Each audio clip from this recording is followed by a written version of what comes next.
Und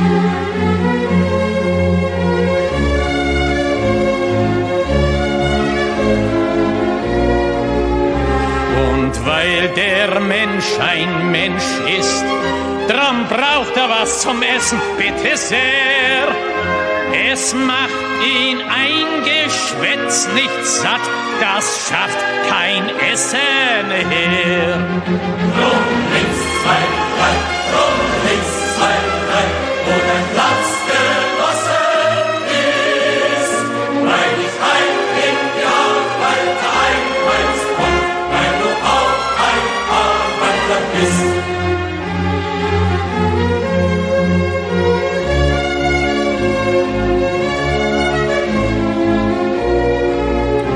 Und weil der Mensch ein Mensch ist, drum hat der Stiefel im Gesicht nicht gern. Er will unter sich keinen Sklaven sehen und über sich keinen Herrn.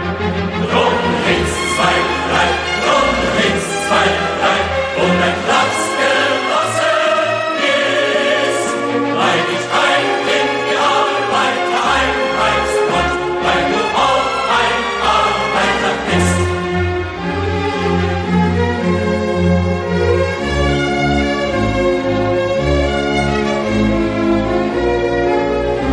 Und weil der Prolet ein Prolet ist, drum wird ihn kein anderer befreien. Es kann die Befreiung der Arbeiter nur das Werk der Arbeiter sein. Drum links, zwei, drei, drum links, zwei, drei, und ein Platz genossen ist. Weil ich heim in die Arbeiter einheimst und weil du auch ein Arbeiter bist.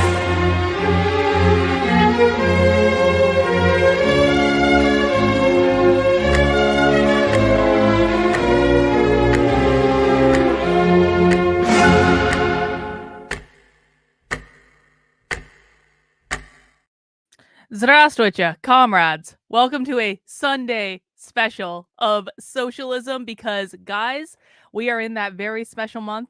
We have been waiting for this month since we started watching Socialism like 7 months ago, 8 months ago, whenever that was. It is Red May. Now, what is Red May, do you ask? Red May is a series of events that are hosted by this socialist group out in Seattle where they are extra socialist, and they do a series of live presentations that they broadcast on their YouTube channel, and some of the very best socialist content that we have watched in the history of Socialism Saturday has been from Red May. These guys are the real deal, the farthest left of the far left, the most dystopian of the dystopian, and today we will be watching a presentation they're doing and, possibly, visiting them in the chat and saying hi very nicely, of course, because it is entirely, it's not even possible. I am going to give Red May more views today than they will damn well get on their own. So you're welcome, Red May. Thank you for the content. We really appreciate it. Guys, I'm just going to pop this link over to their video just in case you want to go and pay them a visit in the chat. And sometimes they take questions in the chat, which of course is always fun for us. But today we are going to be watching a presentation and this is live. Remember, we're doing it live. That's why I have to start early, like at 2 p.m. on a Sunday when I normally don't stream on Sundays. We're actually watching a presentation about socialist themes in horror movies, which I think is actually pretty great. I think this is going to be a fascinating presentation. You see, there's the countdown right there. It gets started live in about 10 minutes. But here's the description. Capitalism and patriarchy create monsters, but inside the darkness that lurks a strange utopia. In Stepford's Daughters, Joanna Isaacson explores an emerging wave of horror films that get why class horror and gender horror must be understood together. In doing so, Isaacson makes the case that this often maligned genre is in fact a place where oppressed people can understand, navigate, confront an increasingly ugly and horrifying world. What happens when your smile is no longer yours? Films like Heredity and Babadook show women coming apart at the seams at the promise of both the family and waged work fail them. In Get Out, we see how poor women and women of color perform the invisible labor that makes society run while experiencing domestic work as a kind of possession. In the coming of rage films such as Assassination Nation and Teeth, we see the ways social reproduction leads to a futureless horizon. Robbed of their dreams, but not of their power to resist, the heroines emerge as the monsters and avengers we need. I mean, come on. This is quite a way to start off a Sunday. And part of the reason that we're doing this, of course, is that our favorite Abolish the Family socialist, Sophie Lewis, Sophie is presenting on the panel. And I just have to watch everything that Sophie does because Sophie is batshit insane. No offense, Sophie, but you are. And so like anytime Sophie pops up somewhere, this is like worlds colliding. This is like Abolish the Family and Red May all in one. It's going to be great. Now, Reagan is making a great point. You guys, of course, are like, I don't control their chat and I don't control any of you. If you want to go over to their chat, then, you are more than welcome to, but I'm going to give you some helpful advice. Number one, don't just shitpost. Don't do that. We're better than that. We have done advanced socialism for 8 months now. We are better than your run-of-the-mill shitposting. I don't want to see anyone from my channel going over there and going, why do you guys use capitalism to sell stuff if you are socialist? I don't want to hear any of that because they've already answered that in the Communist Manifesto. And I put a video on the channel just last night to explain to you exactly why it's okay for socialists to engage in capitalism, but no one else can. So we know the answer to that. I'm just saying, like, if you're going to go over there, I want it to be more artful than that. I want you guys to challenge yourself to ask really sneaky, subversive questions, utilizing all of the information and learnings that you have gained from 8 months of Socialism Saturday. I want you to ask sneaky, subversive questions that are a little bit more slick, a little bit more underhanded, and I don't want you to get banned. Because, like, what's the point? If you're just going to go over there to get banned, I mean, that makes no sense at all. So, Trendolin's already waiting in their stream. We'll think of, and we can strategize in our chat over here about something good to ask. All right, guys, they should be getting started in about 8 minutes. So I'm just going to get a couple of orders of business out of the way. Number one, if you want to help me to break the YouTube algorithm, and the shadow ban that you guys are telling me that I'm under, I don't think I'm actually being shadow banned. I think you guys just aren't clicking on my thumbnails. Not people here, but like generally speaking, every single person who's like, you're shadow banned.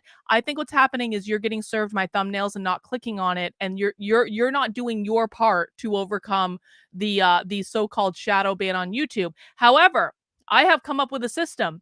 If you really, really think that I'm shadow banned on YouTube and you really want notifications every time I go live, what you need to do is you need to subscribe to my Substack called The Cult. The Cult is literally where I just post my show notes and I send out an email prior to every stream with the links that you can watch the stream on. Okay?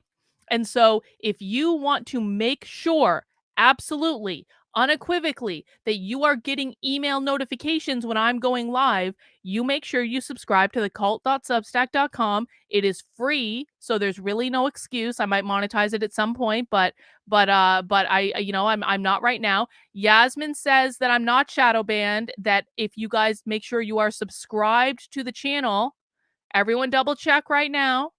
And make sure you have notifications on, and make sure you are clicking on links and attending live streams and watching videos. I promise you, my content is going to show up for you on YouTube if you are subscribed, if you are clicking on links, if you're watching videos. I promise, all YouTube wants from you is to be able to keep you on the site and serve you advertising dollars.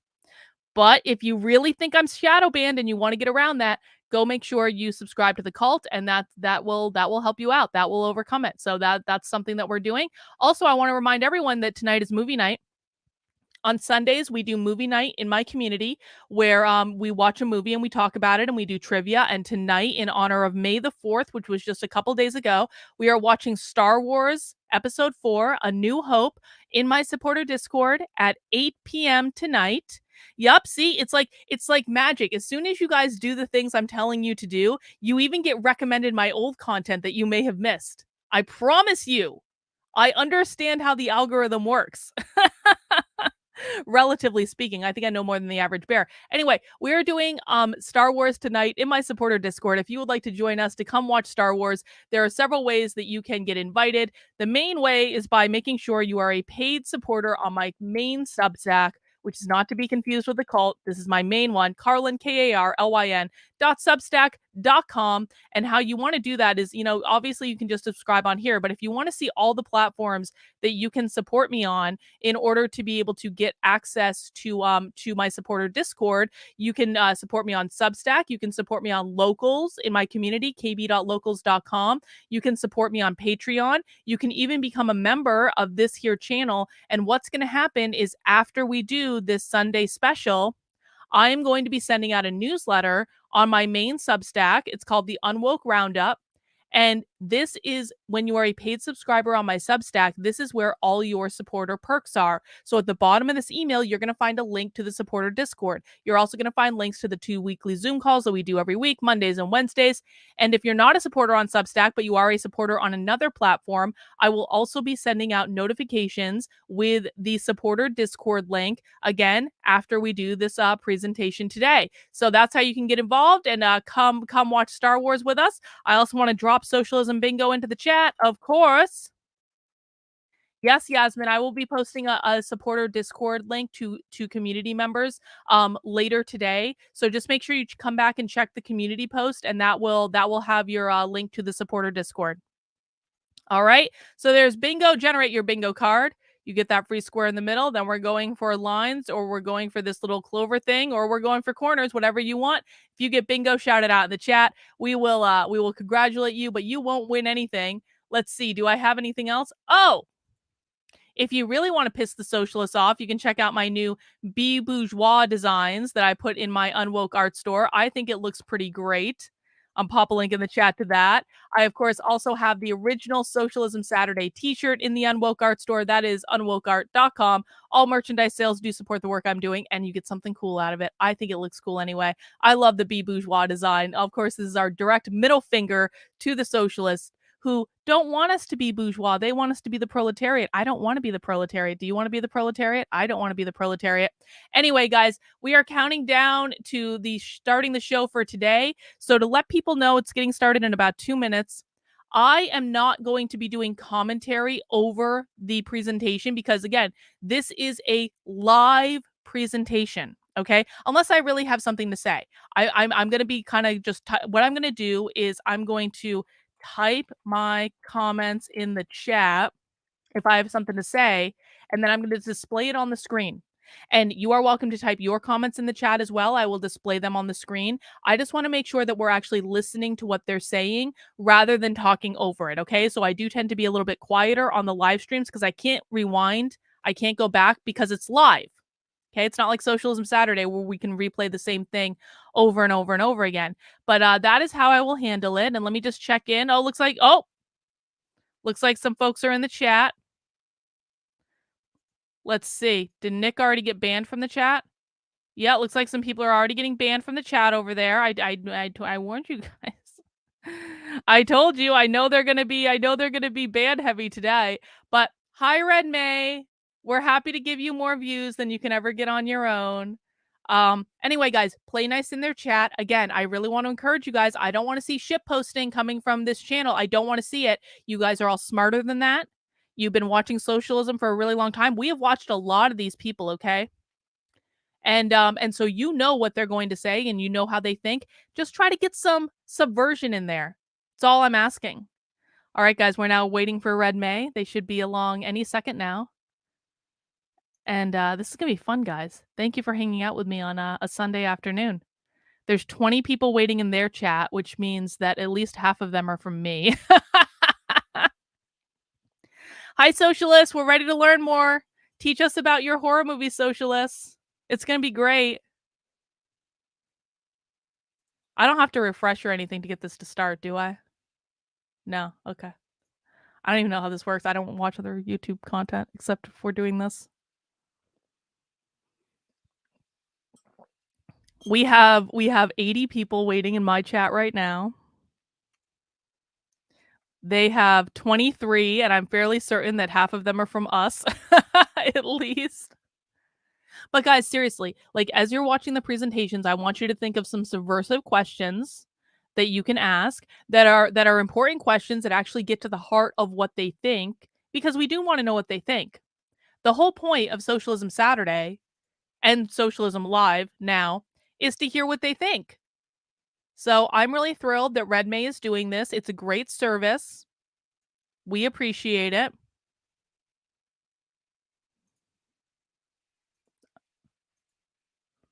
Oh, no, Nick isn't banned yet. Okay.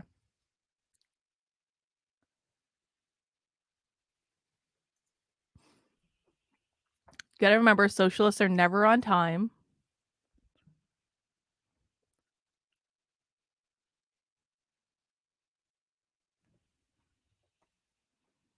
I feel like I'm paranoid. I want to keep refreshing to see if they've started. Oh, they did start. No, they didn't. Oh, no, it is live. It's live right now. They just haven't actually started the stream yet. Okay, so it is live right now. We're just waiting for them to start. But the stream, oh, yay! Okay, I'm gonna be quiet. Stream about to start.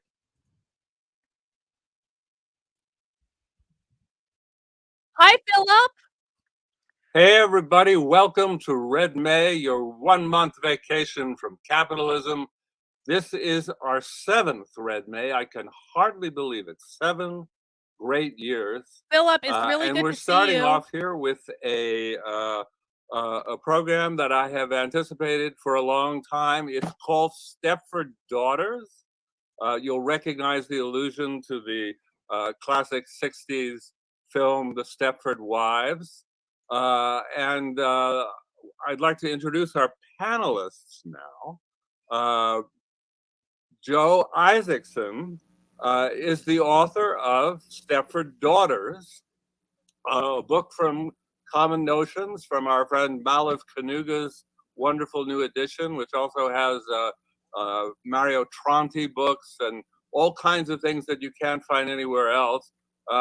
Joe is, in addition to being the author of Stepford Daughters, the editor of Blind Field, a film journal which has wonderful articles on feminist, anti-capitalist horror, and Someone's also, already complaining in their chat that I'm stream I guess sniping them. I think I'm doing them a founder of service. a group I'm on Facebook amplifying their called message. Anti-Capitalist Feminists Who Like Horror Films, which is another great source of information as to what to watch. Joe is going to be joined here by another Red May alum, Sophie Lewis. They're already snitching. Who is the Hi, author, Sophie. of course, of Abolish the Family, and We're really a excited first-time to see you, participant, Sophie. Michael Trusello, who is the author of Infrastructural Brutalism.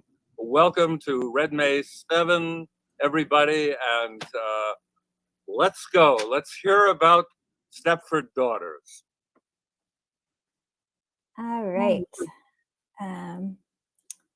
Sorry, I'm trying to share my slides, which I did do before, and I'm just making sure that it will work now. Here we go.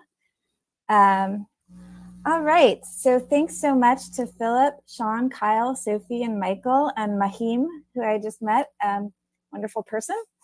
Having a Red May panel for Stepford Daughters is a real dream come true. Since the last Red May, we have suffered an unprecedented assault on reproductive autonomy that is more frightening than any horror film. In the face of this onslaught, we need more than reproductive rights. We need an analysis of the ways feminized reproduction, biological and otherwise, is consistently and structurally preyed upon by a parasitical system. In Stepford Daughters, I drew on my love of horror films and my fury at this predation to explore the ways that the monsters of capitalist No captions are available, guys. I'm sorry about that. And expropriation It's adapt to changing conditions. With the rise of feminized labor, such as gig work, service work, healthcare work, sex work, education work, and domestic labor, come worsening labor conditions and increasing immiseration of surplus populations. My tacit proposal in Stepford Daughters is that such conditions should not confine the feminist, anti-racist, anti-homophobic, anti-transphobic left to a life of hand-wringing and self-denial. As we battle for a better world, we deserve a fulfilling cultural life, an infusion of fun and camp into our politics. Part of this can be claiming popular culture for our own, using it not just as an entertainment, but a way to create symbolism and meaning. Horror offers a diagnosis of new forms of violence we face, It's like while breaking creating the vengeful monsters and wall. final girls who paradoxically embody our insurgent and utopian desires.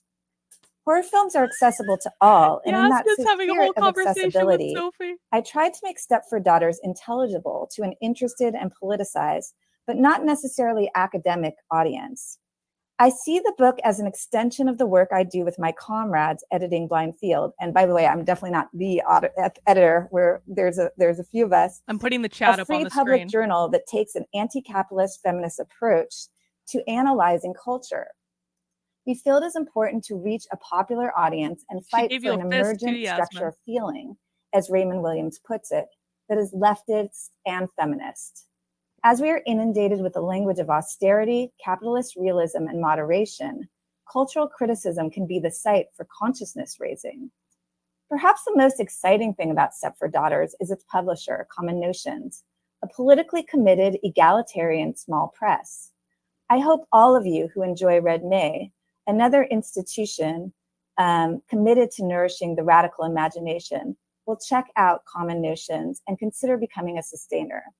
So here is a little bit from the introduction of the book. Remember, no comments about capitalism, guys. I don't want to hear it. It's too easy. Okay, let's see. Make sure it's going. I don't want to hear anyone going, why are you doing capitalism? No, it's too easy. You think it's a story your mother told you. An ambitious woman with hopes and dreams enters a nightmare. She's trapped in her home, reduced to nothing but a caregiver. You think it's the story of Joanna from the 1975 film, The Stepford Wives. Joanna was smart and educated. She loved photography and dirty jokes. But once she moves to Stepford's, her husband joins a men's society that has a plan for unruly spouses to turn them into robot housewives, content with a friendless, jobless life of chores and husbands, dust and dirt. Fucking Yasmin. 42 years later, another woman, Amelia, is trapped in a suburban house with her difficult son. By day, she tries to keep it together, and at night, a cadaverous spectral monster stalks her dreams. She becomes increasingly dissociated. Her mind drifts darkly as she washes the dishes and cleans the house. In the kitchen, she finds a slit in the wall pouring out cockroaches. Later, as she lies sleepless at night, an ominous shadow spreads across the ceiling, suddenly flying into her petrified, screaming mouth. After this, she will no longer be an exhausted mother, but the powerful, murderous Babadook, ready to slaughter her own child to get back the husband she's lost. Like Joanna, Amelia is driven to horrific extremes by domestic life. Some things never change. And yet things have changed. Joanna was depicted as a victim of what Betty Friedan called the problem with no name, entrapment in the home. You can see women affiliated with this unutterable difficulty march in lockstep. The robotic Stepford wives in their matching aprons, plastered smiles, obsessing over their cleaning products, having relinquished all aspirations and independence. The cure prescribed to them was to get out of their suburban homes and into the job market. This is not the way out for our single working mom, Amelia. I don't know. She suffers the demeaning horrors of domestic life, I don't know if they consider themselves but her queer. terrors don't stop at the threshold of the home. Inside and outside her gloomy house, she's stretched to the max, working a precarious job as a care worker in an old age home, where abandoned elders clamor for her constant emotional labor. The work world has not solved her problems, but compounded them. As the pressures overtake her, building to her demonic possession, she calls in sick to her workplace. In response, all her work shifts are taken away, leaving Amelia's future even more uncertain and strained. It is only then, when the full weight of this merciless world is bearing down on her, that she fully transforms into the monster. In thinking about the transition from the Stepford Wives to the Babadook, we can look back to classic horror films that captured their audiences by building a genealogy or line of descent. In the 30s, we encounter such titles as Son of Frankenstein and Dracula's Daughters that built on the popularity of name recognition monsters. While this is no longer the style, horror films are still adept at forming critical lineages. There's a continuous thread of feminist critique throughout the history of horror, but the terms of this criticism mutate to suit changing realities. In this sense, Amelia is, like other feminized people of horror discussed in this book, a Stepford daughter. By this, I mean that the women of contemporary horror and of the present world at large have inherited the oppressive conditions of the housewife, but are examples of how these problems historically transform. We don't want to forget what our mothers struggled for and against. As we face a bleak neoliberal world of austerity and precarity, however, we need to know how gendered oppression works now. As I imagine Amelia's backstory, I see her growing up in the suburbs, tended by a mother zoned out on Quaaludes and living to find the shiniest brand of floor wax. Or perhaps she really did grow up in the Australian version of Stepford, and her mother, like the characters in the film, was a creative woman who was literally turned into a robot to suit her husband's desire for a compliant and there goes Reagan. Sexually available wife. Either way, young Amelia is determined not to turn into this zombie progenitor. Like many women of my generation, X, she has great dreams that must be modified as the realities of capitalism crash in. In my imagination, she first decides to become a doctor, but when she sees the student loans and years of impoverished apprenticeships stretch out before her, she decides to think again. Then she resolves to be independent, but facing a world that offers only the couple form or abject loneliness, she concedes that she probably should get married. Still, this marriage won't be like her mother's. She'll at least work part-time. At first, she's thrilled to get paid to help others in a nursing home, but soon discovers that the facility where she works pushes this caring instinct to its limits. Understaffed and under-equipped, it leaves her little time and energy to care for her you'll wards, get blocked let alone if you aren't smart about it. Now, so however, she finds she if can't you're going to troll them, be smart. The family wage that subversive, enabled a man to support his wife and kids is ask a thing questions of the that past. sounds like a And socialist even would ask, households with two incomes can't keep up. because Welcome they block to the life very of quickly. the new liberated woman. We enter Amelia's life after she's lost her husband to a car accident and find her struggling to take care of a son with special needs. When she searches for social supports, personalized education, and mental health help for herself and her son, she finds only judgment and rejection. Dearest as an As a example. Stepford That daughter, was an she's example of a devalued for the borderline same reasons personality as her disorder. mother. Her feminized labor is seen as both worthless and natural. But she's no longer trapped in her middle-class house and nuclear family. Instead, she's set adrift in a sea of poverty and precarity. This is the endgame of a society that both relies on and disavows social reproduction. The Babadook is just one example of a canny new wave of horror films exploring phenomena we typically associate with patriarchy, such as women's confinement to the home, domestic labor, the pressure to look beautiful and young, the compulsion to be the perfect mother, the demand to be emotionally supportive while ignoring one's own needs, the fear of sexual assaults. The twist to these films is that they show how these traditional feminist concerns are linked to capitalism as a whole. In American Mary, a woman achieves a revenge against her rapist and defeats her student loans. See, it's all about In capitalism. Maps to the Stars, a young woman destroys her abusive family and kills her boss. In Unfriended, the ghost of a girl driven to suicide by sexist bullying destroys her tormentors and social media. And in all of these cases, the films show how there is no way to separate gender oppression from capitalist oppression. The fact is, we live in a world in which capitalism preys on age-old stereotypes about feminine activity. Women's work is seen as trivial and low-skilled, and this allows it to be ignored or poorly paid. The middle-class strains of second-wave feminism that shape the logic of No, you're right. They're all obsessed with Freud. About the hope that They're women's obsessed entry with into the wage work world would be a moment of emancipation, but that was not at all the outcome. Instead, the jobs that women entered into, service labor, flexible labor, affective labor, were both expanded and degraded. It's no accident that in this moment, when the majority of employment growth is in service professions, wages have dropped. And with the exponential growth of professions done in the home, women, and especially women of color, are more and more likely to be employed in jobs that are widely considered to be abject or even neo-feudal. In this horror scenario, capitalism lures women into low-paid or no-paid work while disinvesting from programs of social welfare, leading to what Nancy Fraser calls a crisis of care.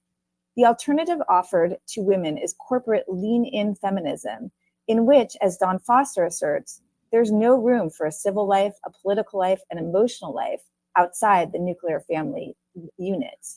There it is. Contemporary horror has recognized the monstrosity of this individualistic lean-in logic, especially in the work of South Korean director Bong Joon-ho. In his film Snowpiercer, the world has come to a halt due to global warming, and the only survivors live on a circumnavigational train in which classes are segregated by separate cars. Tilda Swinton, costumed to resemble Margaret Thatcher, plays Minister Mason, one of the most powerful people on the train. However, she uses her female empowerment as an iron fist to ensure no one transgresses their subordinated class position. In another Joon-ho film, Parasite, the Kim family rise from being slum-dwelling pizza box assemblers to well-paid domestic workers, living in the wealthy home of their employers. But rather than use their new... Oh no, she froze. Oh no, no, come back. You can't do this to us. No, socialists, get your technology act together just for one day.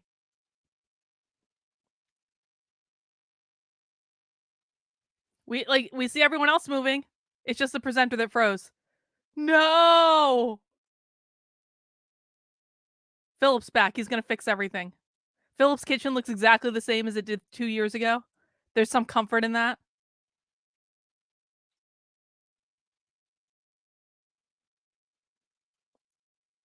What is going on? We found power. Ah! Connectivity issues. All right, guys, you guys are doing a great job in the chat. Well done. Emphasize advertising movie night. All right, all right.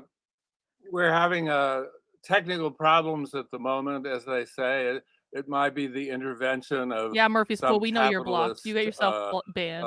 Gremlin of some kind. That we're getting all of our expert horror fighters to. Wait, did he just said that they had technical difficulties because of capitalist gremlins? The problem. So we will be back on board, hopefully in seconds or a minute. Maybe what I should do is take the opportunity that this glitch has provided to do a quick pitch for Red May. We are, of course, unfunded by any nonprofit or profit. Snowpiercer is a great movie. It's a great movie. One of whose slogans is "Be a commie for a month." Doesn't find a lot of institutional funding, or any, in fact. So we have a Patreon on our website. Go to Red May, Google us. You'll get to our website, and if you have a moment and you can afford it, please contribute monthly or whatever to us, so we can continue to bring you these programs, which have now expanded outside of May and occasionally are going year-round. We just had a wonderful 8-week we appreciate your work, Philip. It's very Jasper educational. Burns on workers' councils. So again, I'm not going to give you money because I'm not going to contribute to you engaging in capitalism, but I appreciate your work. Shut up, and we will just all put our minds together and pray that the technical glitch go away, the gremlin leave the stream, and Joe can. Should we have Sophie or Michael go now until we get Joe back to just kind of elaborate a little? Okay, let's do that. Let's have Sophie for a moment. Brucey. Hi, everyone. Excellent chat, Brucey. I just was going to wait until the end of Joe's presentation to ask some questions and perhaps segue into a conversation about a specific movie that we all find very interesting.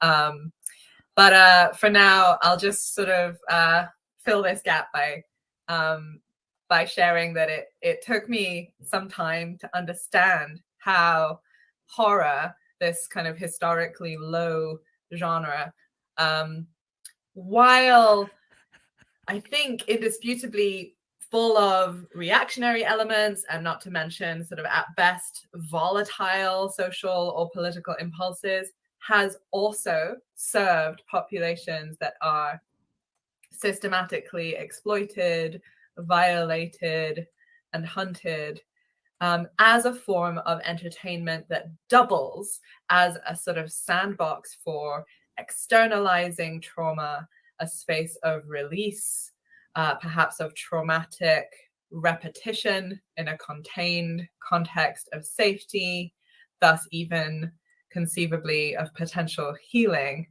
And I'm domestically partnered with someone who watches thousands of horror movies, who studied slashers for her undergraduate specialization and who regularly goes to horror-thons. So over the past decade, with her and with Joe, my initial aversion to horror has been turned into appreciation, albeit my enjoyment is always charged with suffering. I scream so viscerally, or so I am told, that I make any movie 20 to 40% more intense for my companions. And this is called the Sophie scariness bump. But Joe Isaacson's relationship to horror has been my guide and my model ever since she and the other co-founder. Why do you need a model for horror movies? They're horror movies. Can you just enjoy them? Anti-state feminist platform Blind Why do they Field. always have to have a political? Madeleine Lane McKinley, who is the author of another Common Notions book, Comedy Against Work, invited me to participate in the Blind Field Collective around 2016. Excellent comment, Brooklyn. So with Joe as my sort of horror mommy and Madeleine as my comedy mommy, I learned how to interpret movies and TV shows against the grain, sort of drawing out the radical proletarian sort of self-abolitionist desires and the queer and trans feminist dreams, and perhaps above all the anti-utopian valences lurking in contemporary culture. And I guess that phrase, sort of anti-utopian, comes from Frederick Jameson, a figure I know is important to Madeleine and Joe in equal measure. So reading the upshot of many years of sort of feminist, anti-capitalist salon curation almost, sort of Stepford Daughters, weapons for feminists in contemporary horror, sort of shows me, in the tradition of Leopoldina Fortunati, Maria Rosa della Costa, and others, how the task of visibilization, i.e. naming the work and naming the violence of gendered oppression as it exists today. And that's interesting, Jen. I hadn't thought about that. The task of denaturalization, i.e. making the present state of things appear unacceptable, unbearable, unnecessary, and transformable, are the indispensable preconditions of any next steps we might collectively make toward feminist utopia. Joe writes that horror films often, quote, help us understand that the exploitation of social reproduction makes the capitalist system possible, unquote. But social reproduction means biological family. Tradition of Kathy Weeks and others, the biological family makes the capitalist system possible. Right? It is important in Stepford Daughters to go beyond this kind of assertion of importance, right, into a truly difficult affective space. Can someone ask Sophie very nicely to expand on what social reproduction means? Help us grapple affectively with the vertigo of rejecting the logic of progress, which, quote, demands that we instrumentalize all our best qualities, our love, our gentleness, our resilience, our wildness, unquote. So perhaps we might even consider, again, quoting Joe, that unhappiness can be a form of rebellion against a definition of happiness that goes against our own true potential for joy, unquote. So this is not a book against love in a transhistorical sense, but it is a book against love in the present state of things. And potentially against happiness. And this is how horror helps us kind of begin together to experience what it might be like to have to destroy capitalist happiness, i.e. the happiness that we know, in the attempt of reaching a red love or a red happiness in the future. My own work, having focused on the issue of family and the abolitionism of the private care technology that is called the family, I'm private care gonna technology. just close out these remarks private by care quoting technology. the part of Murphy's Stepford Pool, Daughters where Joe very pithily that was kind of unnecessary. Murphy's Pool. What I too am always trying to get across, which is that, quote, the family structure itself is killing us. This is not because people in families don't love each other. Rather, it's because the family is the excuse to privatize the process of reproduction, feeding, clothing, housing, and caring for people, instead of offering external support. Faced with a social void, the family has to take on all this work itself, whereas the family and all social forms should be solely dedicated to love, care, mutual aid, and creativity. The family is instead wrenched into the service of capitalism, taking care of the duties that would be family more humanely is wrenched provided into the service by the of capitalism, public, or perhaps by the commons. I really think you should go and read this book. I think you'd be surprised if you don't think you're interested in horror. Yasmin. You'll find that you in fact are. Okay, over to you, Michael. Yasmin is the queen of the chat, not even this chat, of that thanks chat. very much, Sophie.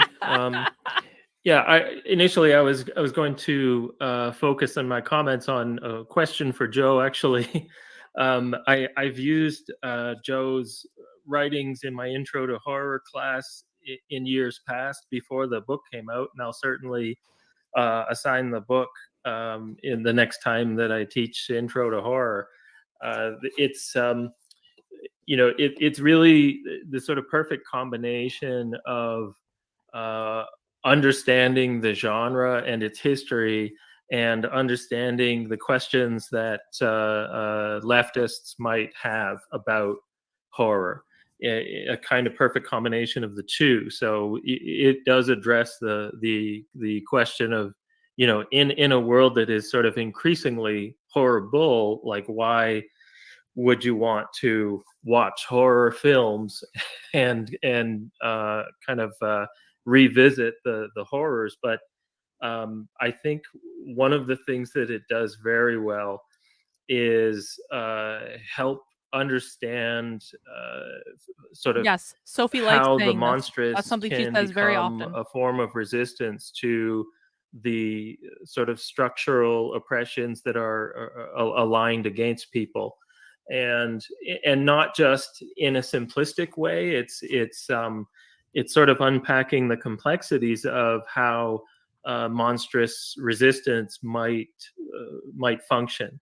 It's easy to say, like, you need to almost become a monster in some cases to adequately resist a system that is monstrous. But I think, what you get through revisiting many of these horror films is a more refined understanding of what that might mean in different situations. So Stepford Daughters, looks at a cross section of different oppressions, everything from For real, she horror does. She has films major that daddy issues. You foreground can tell from her book. trans subjectivity, Major daddy to issues. horror films that foreground domestic servants and the specificities of those kinds of exploitation. And so I think in that regard, like, it's not at all the kind of like singular focus that it could have been if someone else had written this book. But I think what Joe has done quite expertly here is given a kind of wide range of types of horrors and types of resistance to those horrors as well. And so I was going to ask Joe about the idea that negation in horror can sometimes be, as she says, creative Exactly, and Brucey. liberating. And I'm hoping to sort of get a chance to ask her that later on. But I'm also, speaking from the province of Alberta, which is currently on fire, and I had a chance to write recently Jan, that is for an excellent Blindfield question. Journal about The Last of Us, which was filmed in Alberta, and the Jan ways asked in if which the kid in the ring belonged to the the state instead show of was having a kind mother. of Do you think they would have found almost that tape? taking advantage, not in an accusatory way, Hello, but Philosophist. taking advantage of some of the Welcome, comrade. worsening conditions in Alberta to present a post-apocalyptic sort of fiction. That is an excellent example of a subversive question, Jan. Excellent. Well done. I think it was getting at maybe one of the questions that is answered repeatedly throughout Stepford Daughters, and that is the idea that what can horror offer us as we look at an increasingly horrifying world. So I was looking at The Last of Us in that essay for Blindfield Journal, and Yasmin. how they did things like the celebrated episode of they're not ignoring it. They're watching I forget the name of the episode. They're just not but acknowledging it was it. the There's gay a difference. couple They're in not a ignoring kind it. of bucolic suburb in the post-apocalyptic terrain, and they actually filmed that in a neighborhood that was evacuated because of historic flooding that happened back in 2013. Yasmin is trying to ingratiate herself in Alberta, to Sophie and Michael. Similarly, there's an episode in which the central character's history is explored at a shopping mall. And the mall that they used to film this episode was Gotta work on that. actually designated to be closed, and this is what gave them certain freedom to film inside the We mall love you, Sophie. and dress up the mall and do whatever they chose with We it. do. So in other words, We love your content. Sort of terrible conditions that in real life that are providing settings for the filming of a post-apocalyptic story, and you could sort of excellent tip add to that in various ways as well. They actually filmed on the campus where I work, and and dressed it up to look like a post-apocalyptic setting. But it also invites people to think about how the symbol of this desiccated university campus in post-apocalyptic stories can function. The horror dawning on her either face as she understands what's going on some is kind epic, of decline, isn't it, some kind of lost knowledge in that context, or as a potential break from a destructive social order. She does have pretty hair. I think I agree. in the case of the show, it's supposed to be a kind of decline, but all of these, when they're filming a post-apocalyptic story like that, where you live and work, it kind of invites contemplation of the degree to which the society itself is moving in that direction already and swiftly. So horror, it can invite that kind of consideration, and it doesn't have to be sort of where you live in a specific location, as Joe indicates in Stepford Daughters with a number of examples. It is also just the sort of working conditions of where all of us live and try to survive. And I think that's, part of the sort of joy of reading the book is that it's Sophie not just simply wrote in the chat reinforcing about what social reproduction refers to. social Joe writes that social reproduction decline feminism in ways that hold that from perhaps the many beginning, people who are familiar capitalism with demanded a leftist separation politics of spheres.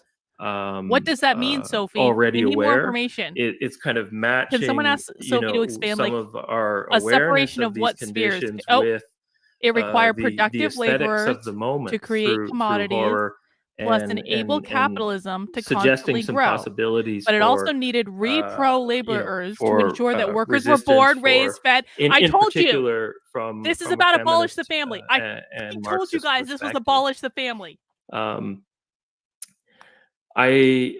Let's see. There's a Thank you, question Sophie. here about Thank Alberta. you. When looking at horror in an anti-capitalist approach, can one Under capitalism, the even ongoing not strategy to include produce and maintain the ecofeminism in separation of this spheres has approach, been or are they not gendered. intertwined? Sophie, this is so helpful. I think they have to be Thank you very much. intertwined. Yes, Trendlin, yes. Especially, in Step for Daughters, the sort of the focus is on social reproduction, and you could include the ecological Sophie and literally the has social abolished in the family those in her name. That's not as trolling, Red May. interconnected. Sophie You literally cannot has reproduce a Philip, social that's just order unfair. Sophie literally without has abolished both the the family in concerns her of, name. of feminism All and right. the concerns of environmentalism, or whatever you want to call it. And I think Joe correctly points out that colonialism and imperialism are sort of driven by a gender Trendlin, you should defined write. I just don't think that this is not trolling. form So of exactly, exploitation. Trendlin. Thank you. So yes, I would say absolutely ecofeminism and anti-capitalism It's really are unfair to call that intertwined, for trolling, sure. Philip. I think we have Joe Intellectually dishonest, some How, might say. when did I cut out? I just did the whole presentation and then saw that I wasn't there somehow. Oh I no. can't hear any. Sorry, I think you were at just past the slide with La Llorona. Yes, Yasmin in for the win. Yeah. Yasmin bided her time. Yasmin It was either that ingratiated slide or herself, and now Yasmin has gone in for when the I was victory. talking, I could only see my slides. I couldn't see you guys, so I didn't see at all that I cut out or anything. So what should we do? Pick it up from where you stop. Everybody would love to hear it. All right. I am so sorry. Okay, so let's see. I will do. I am not again. using. I would never get high on the internet, but I'm really not. I'm having coffee. I would never get high on the internet, no, but I'm really not today. I just have coffee. Okay, so let's see. Excellent. We get to go back and listen to the presentation. Oh gosh, the witch. So it was all the way back here, eh? Okay. The one where you had the picture of Hilda actually was the last I think we saw. Okay. So I guess what I will do, is I'll just kind of flip back to this screen, because when I try to change the slides on this screen, I can't. So that's why I stayed on the slide screen, but I'll just kind of flip back to make sure I'm still here occasionally, so that doesn't happen They already again. Block. You have you guys about would not 18 different believe accounts. how Log in great under that another account. presentation Oh my was. god, It was- that's because you were trolling in their chat yesterday, Okay, bot. let me find where that is in here. I told you guys not to troll in their chat yesterday. I told you they'd block you. Okay, there we go. All right, so in this horror scenario, capitalism lures women into low-paid or no-paid work while disinvesting from programs of social welfare, leading to what Nancy Fraser calls a crisis of care. The alternative offered to women is corporate lean-in feminism, in which, as Dawn Foster asserts, there is no room for a civil life, a political life, an emotional life outside the nuclear family unit. Contemporary horror has recognized the monstrosity of this individualistic lean-in logic, especially in the work of South Korean director Bong Joon-ho.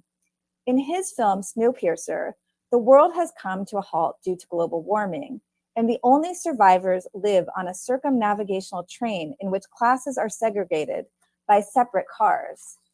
Tilda Swinton, costumed to resemble Margaret Thatcher, plays Minister Mason, one of the most powerful people on the train. However, she uses her female empowerment as an iron fist to ensure no one transgresses their subordinated class position. Thought's about to get blocked too with that question. In another Joon-ho film, Parasite, essentially, and the biological family supports capitalism, essentially, in a nutshell. There goes Bot. In the wealthy home of their employers. Jesus, but rather than use their newfound power to build solidarity with other workers, they compete and tear each other down. In these horror films, the instinct to lean in is shown to be a form of brutality that alienates people from each other and from their own humanity. Why we can't have nice things? Read in this light, horror films teach us that we must lean out into solidarity and structural change. And this struggle for total social transformation is a feminist issue.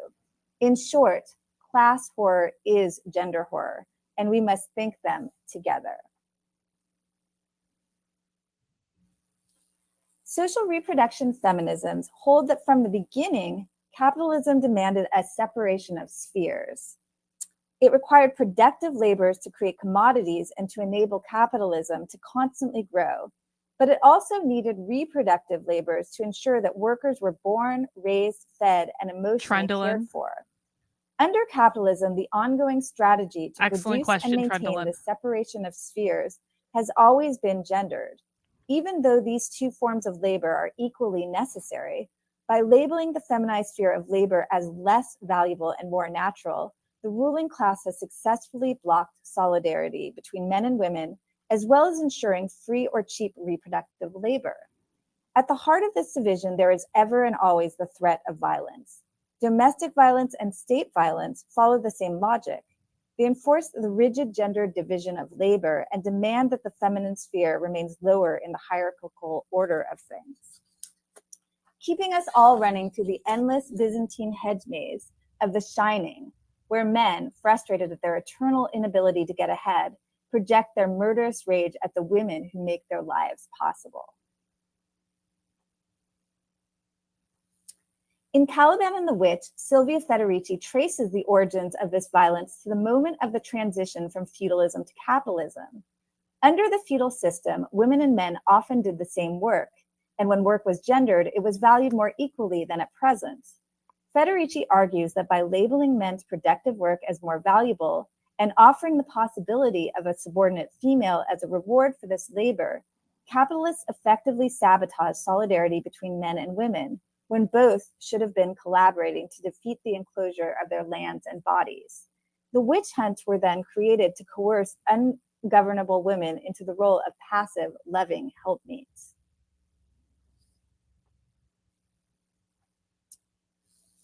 It took torturing, burning, and drowning so-called witches to turn them into obedient domestic subjects, and yet the work of these subjects is now framed as natural act of love. The 2015 horror film The Witch demonstrates this violence as Thomasin, a teenage girl, is forced into endless labor for her family and still labeled as a devil-worshipping witch. What is her sin? She unwittingly arouses the incestuous desires of the men around her. In fact, she is put in an impossible position where she is supposed to both satisfy male desire and avoid the incest taboo. For the inability to solve this impossible contradiction, she's punished gravely. However, as in many feminist horror films, The Witch shows that the witch hunts could not rid women of their rebellious spirits, and the identity of witch could be appropriated to bash back and live deliciously. At the end of The Witch, Thomasin leaves her family to live with a coven of witches. We hope her time will be spent flying, dancing naked, and doing strange but consensual rituals with Black Phillip, the goat devil who orchestrates her liberation. Before that, however, her life was filled with drudgery as she gathered food, tended animals, and cooked and cleaned for her joyless family. Strangely, in orthodox theories of Marxism, this type of labor has often been denied its rightful status as work. As Maya Gonzalez argues, this strict interpretation of Marx leads dogmatic Marxologists to assert that only organizing among laborers traditionally considered to be productive can lead to class struggle. Against this view, Gonzalez argues that feminist theories of reproduction make a political point. Women have traditionally inhabited the hidden abode of labor-powered reproduction, and the work in this sphere is an integral precondition to the wage relation. This is one reason why Wages for Housework movement demanded a wage, to show that their work was structurally related to the wage rather than a moral or emotional issue. The horror outlined by social reproduction theories, then, is a kind of gaslighting of people who perform work outside the officially designated says, even when we abolish the family, how can we make men willing to do their own housework? Commodity production. In their exclusion from definitions of value and from categories of work that could build solidarity and class struggle, women and other feminized people are rendered mute. Yasmin got a response from Sophie. In having their work deemed as natural, they are alienated from their own suffering and desire to revolt. The silent scream a woman might nurse in the back of her throat as she cooks, cleans, and tends the baby can never escape her, lest she be accused of failing to love her family or of failing to behave as a real woman. But in horror, she screams, and screams loudly. Just look at the 2018 film Hereditary, where the protagonist, Annie, experiences her family as an endless psychological assault and lets everyone in earshot know by wielding her voice as one long wail of sorrow. In the folk horror film Midsummer, a similar effect is deployed as protagonist Danny's sobs are unnaturally amplified to stress the horror of familial trauma. Both these films, quote, seem to open otherworldly portals. We have watched Emmy O'Brien several times, argues Sophie Lewis, by operatically staging the deeply intimate horror of the family. Says Lewis, to abolish the family, these images seem to whisper. That's bought with the Jesus account, by the way. This naturalized, privatized sphere of the nuclear family may seem to be obsolete going in for the kill. Women, says if we abolish the family, what will replace it? The state. Excellent work, guys. As Fortunati argues, the family form serves as a nucleus of the relations of Nick got a response. Capitalism by forming a unit of production and reproduction of labor power. That is, the family is a hermetic microcosm of capitalism's two necessary spheres of labor, and these spheres are gendered. While the family form can be resisted by extended families, queer relationships, etc., the family still acts as a template to slot people into roles that appear to be freely chosen and see mutual, Nick in the chat anymore. but that actually compel subjects to act their parts in relations of production. Even in an age where choices other than the nuclear family seem to be available, the family form still defines roles and hierarchies. Current forms of care and emotional labor have been molded by the care work and emotional requisites that the family form demand. Can someone ask by exposing Sophie the terror of feminized activities in our moment, to explain how she would use surrogacy the tyranny of the family form to and the ways that a feminist to populate, like I guess, the white middle class housewife can lead to new what forms is Sophie's vision for populating the planet if we abolish the family? Can someone ask that? This problem what is Sophie's vision for populating the planet after we abolish the biological family? Here, middle-class white women who yearn for independence are turned into robots who live only to cook, clean, and service their husbands. This scenario is truly horrific and illustrates the justified fear held by women who want to resist becoming subsumed by marriage and motherhood. But casually dropped into this iconic film is the racist, classist notion that the solution to women's struggles would be to get a maid. Oh God, two people after the same time. Oh no. Otherwise powerful feminist horror film. We need to coordinate learn a lot about which women are assumed to deserve empathy and protection. Guys, Sophie's gonna catch on. When considering reproductive labor, we fail as feminists if we stop with the image of middle-class housewife. Angela Davis has criticized the use of the housewife as the archetype of feminized labor. As she argues, this ignores the reality that Black women were rarely allowed to occupy this position. Many Black women and other women of color have been and still are forced to perform waged and unwaged reproductive labor. And at the same time, much of it domestic labor. No, it's okay, Jan. You guys are doing a great job. Don't worry about it. This is great. Domestic work. I kind of love it, actually. This double burden of wage labor and housework must force a reconsideration of the struggles around reproductive labor. Compounded racism and sexism has meant that poor women and women of color have had to resist the infinite expansion of their work as they are asked to become surrogate housewives and to be underpaid for that undervalued labor. So even when the housewife held a significant social position, she was not the only role enforced by the gender division of labor, nor the most oppressed example.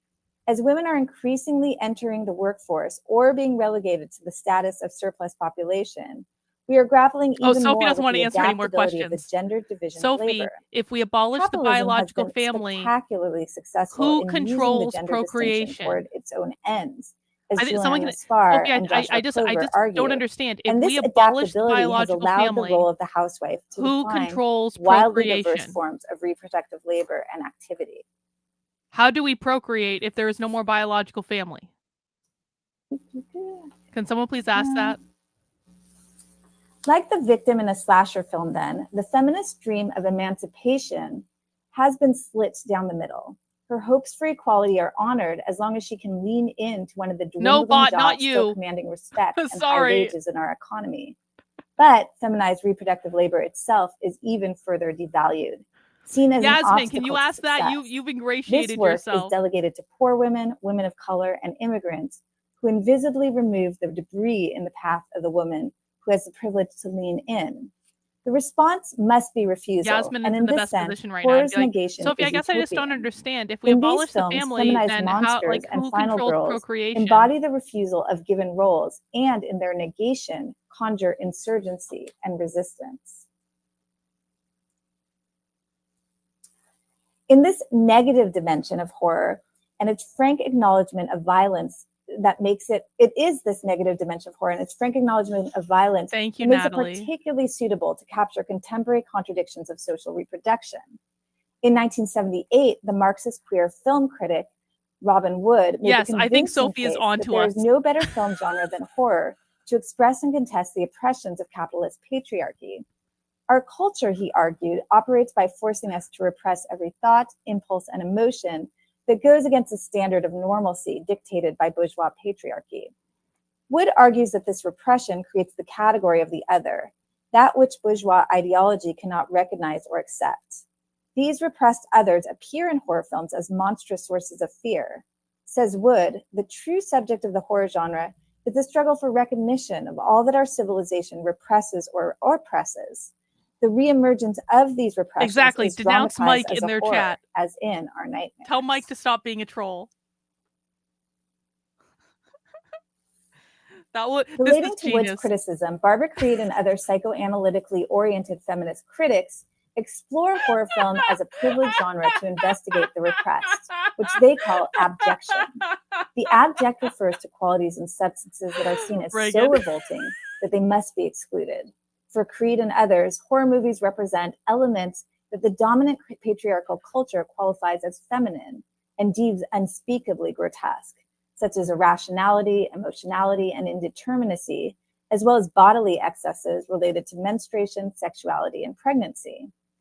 These abjected qualities and substances map onto the sphere of reproductive labor that is cast out of the elevated sphere of masculine rationality banned and productive Jesus. work. What feminist theorist Of course, Julia socialists Kristeva banned calls the Jesus. powers Of course of they horror did. are that it gives language to that which is rejected, repressed, stigmatized, and disavowed. In our moment, horror's power refers not only to what she names a rebellion of filthy, They're refusing to lustful, answer carnal female questions. flesh, but Unless it's the about the totality of presentation. feminized reproductive activities and qualities that are the repressed essence of everyday life. I mean, that seems to be the patriarchy to me, Philip. You're refusing to answer a woman's questions. This Why do you want to repression is silence not only women, psychic, Philip? but social and historical, which contributes to the Gothic aesthetic of many horror films. As Teresa Gaudu argues, national history and self-mythologization is created through displacement and exclusion. Gothic themes have always served as a kind of resurrection of the repressed, disrupting the dream world of national myth with the nightmares of history. Sherry Marie Harrison argues that the Gothic tropes of darkness, madness, ghosts, and isolation bring historic repression of slavery, exploitation, and genocide to the surface. The female Gothic represents not only the horrors of history, but the fact that women have been erased from history. Historically speaking, women are always ghosts and specters, as our confinement to the private sphere has equated to a kind of public death. Even after women have emerged into public life, we are associated with the private. They think that the biological family confines women to the private sphere. Representation. Horror films like The Others, in which a woman goes through life not knowing she is a ghost, force us to confront these historical erasures. They think that the family erases women from public monsters life. And menaces are often described as uncanny.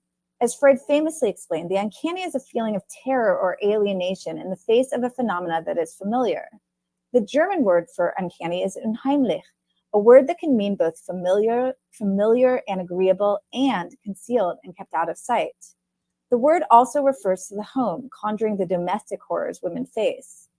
The feeling of uncanniness arises not despite familiarity, but because of it, showing that the source of horror is not strangers or alien They forces. They banned Brooklyn for asking a legit question. Philip, that is patriarchy. The horror genre is littered with lifelike dolls, is trying to silence doppelgangers, bodies who are possessed asking by legitimate demons questions. And monsters, and bodies that are neither alive nor dead. That is patriarchy, These Philip. phenomena haunt us. Why are you silencing women, Philip? Not because they are simply alien or different.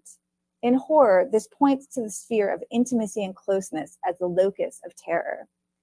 The contemporary gender division of labor produces uncanny effects and affects on a daily basis. We go through our everyday lives as if our behaviors, our work regimes, our emotions are perfectly natural. And yet we all have moments of terror, encountering ourselves as if we are strangers. Under a regime of feminized emotional labor, we smile at someone and wonder if that is our own smile or the smile we are required to wear. Our hearts are not our own, they are managed. As Arlie Hochschild demonstrates in her study of stewardesses' requisite emotional labor. We encountered our child and wonder if it is the person we love more than life or if she is the vehicle of our servitude. The possessed single mother in The Babadook, the hollowed out domestic workers in Get Out, the ancient demon disguised as a teenage son in Hereditary. Philip, why are you the silencing female body women? that is a foreign object Using your inherent white male privilege to silence All women. these are figures of the uncanny that express the self-alienation at work in late capitalist yes, they would, Eric. dynamics. They don't know that, but yes, they would. You did ask a As the legitimate horror of question. feminized activity You weren't even intensifies trolling. and becomes more evident, it's not surprising that horror's final girls have become more complicated. It's true. Rather than innocent victims, we see women as figures of retributive violence that is not always able to be rationalized as fair or heroic. As Neil King and Martha McCaughey argues, violent women in film are always shocking. Even feminist critics will insist that positive female characters should embrace the feminine quality of nonviolence.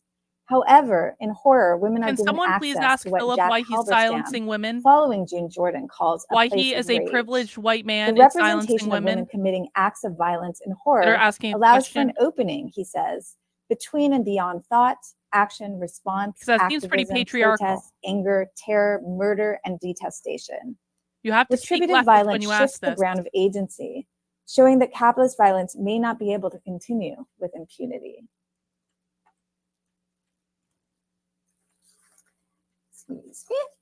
And so that was all kind of excerpts from my introduction. Gwendolyn, why are you silencing women? And within the book, there's a lot more on very specific films, which I'd love to chat about if we have time.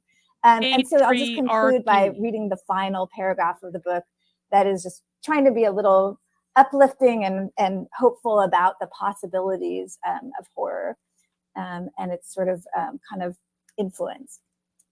The most important weapons offered in this book have nothing to do with watching movies. Rather, they are weapons of defense against the gaslighting forces that would frame our most beautiful gestures as monstrous. In becoming monster, we consider what reproductive labor might look like if we did it for ourselves. We reimagine care as what Kathy Weeks calls collective autonomy, rather than an ethic of work. We can, with Paolo Verno, understand that the refusal of work and negation is not simply saying no, it is a recognition of our own capacities and latent wealth, an abundance of possibilities. We join in women's strikes and mutual aid projects. Ain't that the we truth, refuse to Kurt? smile on demand and to be placidly date raped. We fight for clean air and safe places to live. We refuse jails and police brutality. As in the film False Positive, we suckle a mutant baby girl that a history of systemic rationalized misogyny tried to euthanize. As we turn to our rulers, covered in blood, a mutant child at our breast, we appear as grotesque abominations. But this is only because our beauty and care is no longer for them. We are monsters for each other. Oh, Trendlin just got banned, I think. Trendlin took Thanks one for the very team. much, John. I'm glad Philip, we you are the patriarchy, Philip. We had a chance to hear your full presentation. I'm curious what happened in the absence.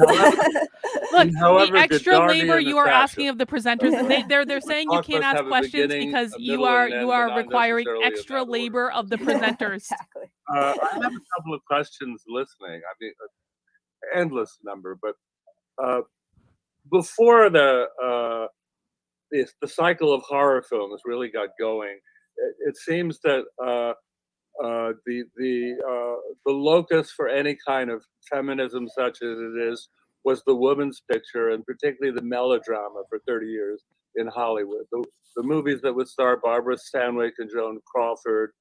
Obviously, Douglas Sirk is the premier director of that. And so the question would be, what does the horror film, why does it erupt when it does? And what does it offer that the melodrama doesn't?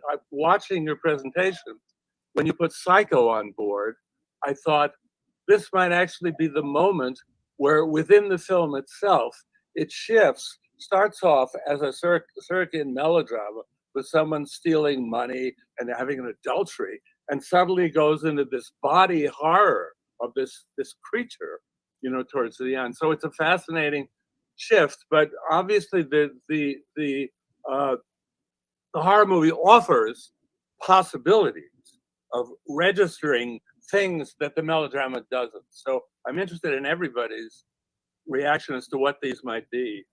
First question. Yeah, I mean, I completely agree with. I think there's a deep continuity between melodrama and contemporary horror. And when you look at work like Ari Aster's, like Midsummer and Hereditary, I think those are melodramas. They're and more influenced by melodrama than like 70s horror, maybe. Than Cronenberg or something like that in terms of an art form. And because I do think there's a huge overlap of the work that they do to kind of magnify emotions, magnify the terrors of sort of intimate life. I do think that's a really interesting question about periodizing it, seeing it as a continuity and then periodizing it as a shift. And I do wonder, because of what I'm trying to argue in this book, that so many of the terrors that were in the private sphere are now erupting into sort of all of public life and all of literally of no one's work trolling. You're life all asking. Oh, that I find it interesting that Phil labeled the kind of genuine questions trolling. claustrophobia That on that its face characterizes feels rather melodrama patriarchal in nature about this within the interior parameters of such an analytical needs to be space ride reframed with somehow. And signifiers. so a Thank you, shift Brooklyn. to show Excellent. that it's sort of seepingness into the social fabric of the public, Excellent. and also the intensification of the We're not allowed violence to ask questions because of that we're kind of asking private emotional labor of the violence, presenters.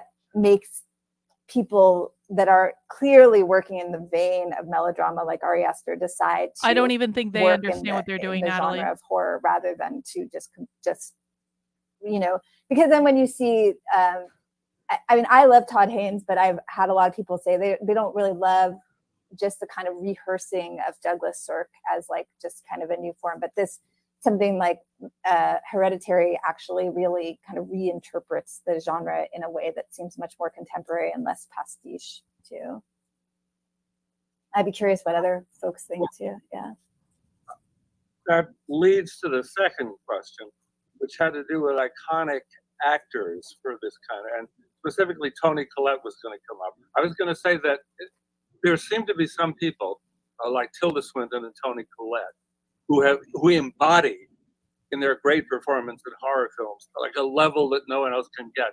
With Swinton, it's a little, she's absolutely amazing in everything. So maybe not not as interesting a possibility as Collette, who phones in a lot of performances where she's playing cops or whatever in Hollywood movies, but in something like Hereditary, and you really capture that with the still. Her mouth seems to open wider than a human mouth can open, literally to the point where she seems to be able to embody the monstrous and the monster, have it within her own body better What than video, Kurt? Almost anyone. I mean, Hereditary is just a shattering movie. It works on so many levels. But yeah, it's on the red. I'll put a link just in in the the chat. sense Hang that on. I'll put a link in the chat. it's like Crawford and Stanwyck were the Melodrama queens. This is a link to the stream we're watching.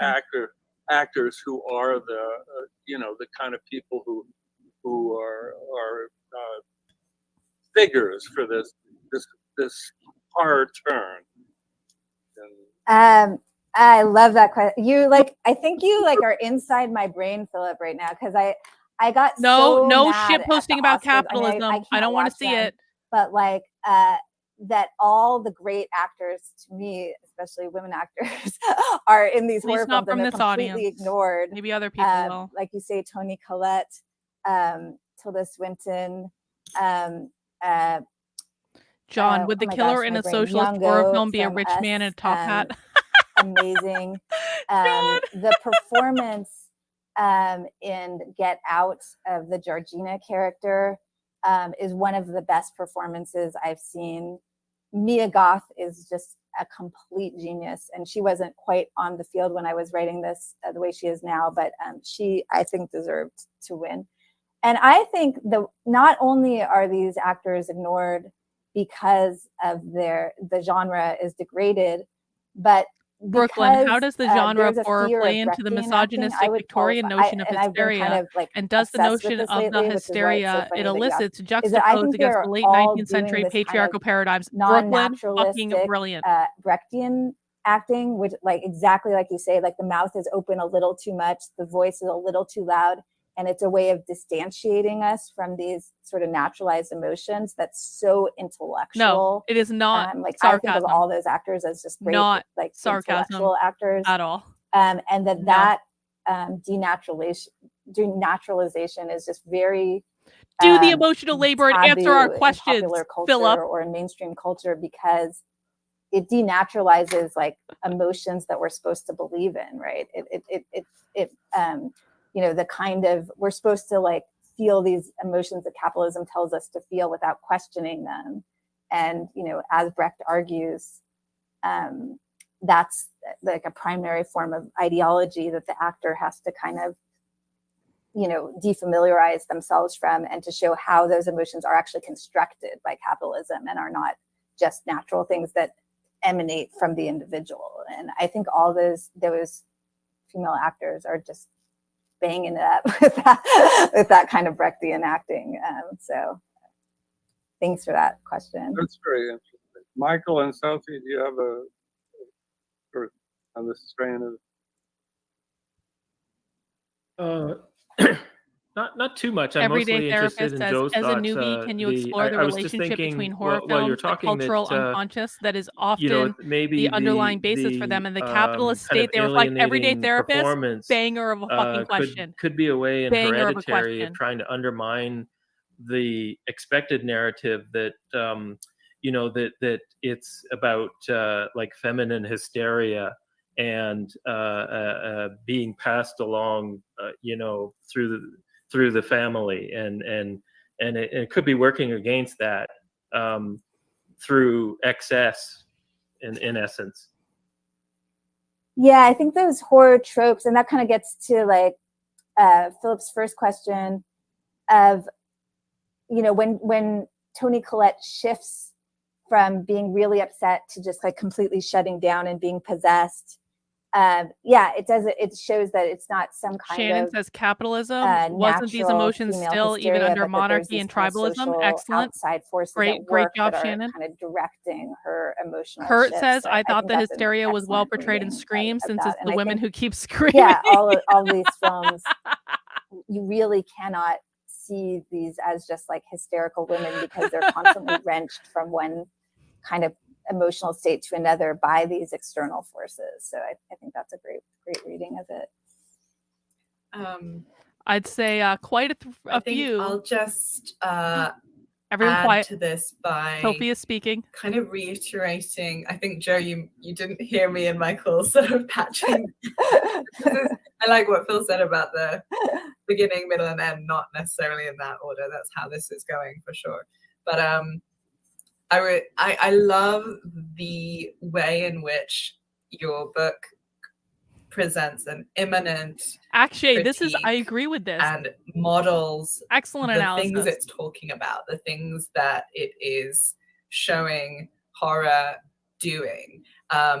And specifically the image I have again and again with your method, which I guess I would call critically utopian as a sort of negation of the natural and the given, is that, you know, in classic form, when social reproduction theory is done well, it helps us kind of go into the factory, the hidden abode of production that Marx kind of reveals as so violent, and then go to the back of that factory and sort of find another curtain.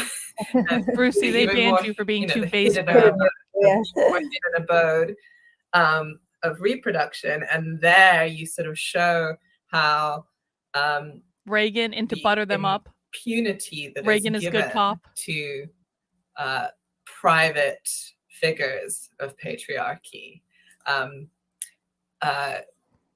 generates bathtubs full of blood or kitchens that are suddenly deeply menacing spaces. You know, and you and I have had so much to say together about movies where the call is coming from inside the house, or that indeed the monster is not invading the home from the outside, but is the private character of care that is called the family in capitalist history. I guess I'm going to try and segue into asking you specifically then about the film you suggested we might put on the table, Barbarian, because in Barbarian, which is this debut horror movie, we almost find an image of Detroit, which is significant geographically. This is a kind of approach to the destruction of Detroit that focuses on the hidden abode of reproduction, in the sense that it puts it in the basement. So we have an Airbnb as our site, which in itself is brilliant. And I must say, I really enjoyed some of the jokes that people made. I think I wrote a couple down. I think there was some people on Letterboxd who said things like, you can't spell barbarian without Airbnb. You can't. But perhaps even better, I think someone said, you should go ask them, Gene. That's a great about question. all of this is or that Cannibal I would Holocaust. Still give the Airbnb is Cannibal Holocaust the ultimate example of the patriarchy? Wow. So what we find, I mean, I guess spoiler alert, but you know, Joe, you love spoiling things. I have the same problem. The revelation of the horror is that a husband has taken his wife underground, enslaved her, bred her, and she, in fact, her excessive urge to mother, to feed, to give milk, is the terrible, destructive, eruptive, subterranean presence. Why? What do you think is going on there? Yeah, I didn't really think it through completely because I wasn't sure if we were going to end up doing that. But I thought that it wasn't some innate like thing about mothering, because remember that character, the man who kidnaps and Then reactivate buries the this account woman bullet. underground. No one forced you to When he's deactivate at it. the store shopping for his victim, because he tries to impregnate these women and put them under, the saleswoman gives her him a video of how to breastfeed, and that's the only thing she has down there to watch is this. It's true. This video on breastfeeding. Cannibal Holocaust and is is a tough given movie. no other cultural And I kind of want to watch it or now. I'm not going to lie. social or any touchstone of life. So she's sort of limited to that role of mother by his Gene asking entrapment. about Green Inferno. And his entrapment is this extension of like white sort of Detroit resentment against the sort of creeping sort of integration of they're the serious neighborhood academic and Brooklyn. His feeling of entitlement to be this sort of but our chat is much lord of smarter. the manor in this We're way honest that about seeps it. out into the urban politics. Akshay in with I think of Alien and Predator barbarian. is a good allegory of So individualism I versus thought collectivism. she was the Excellent, heroine. Akshay. The monster was a heroine that really, in this very concrete way of like she, her acting of motherhood is this kind of revenge and making them like these male figures, breastfeed.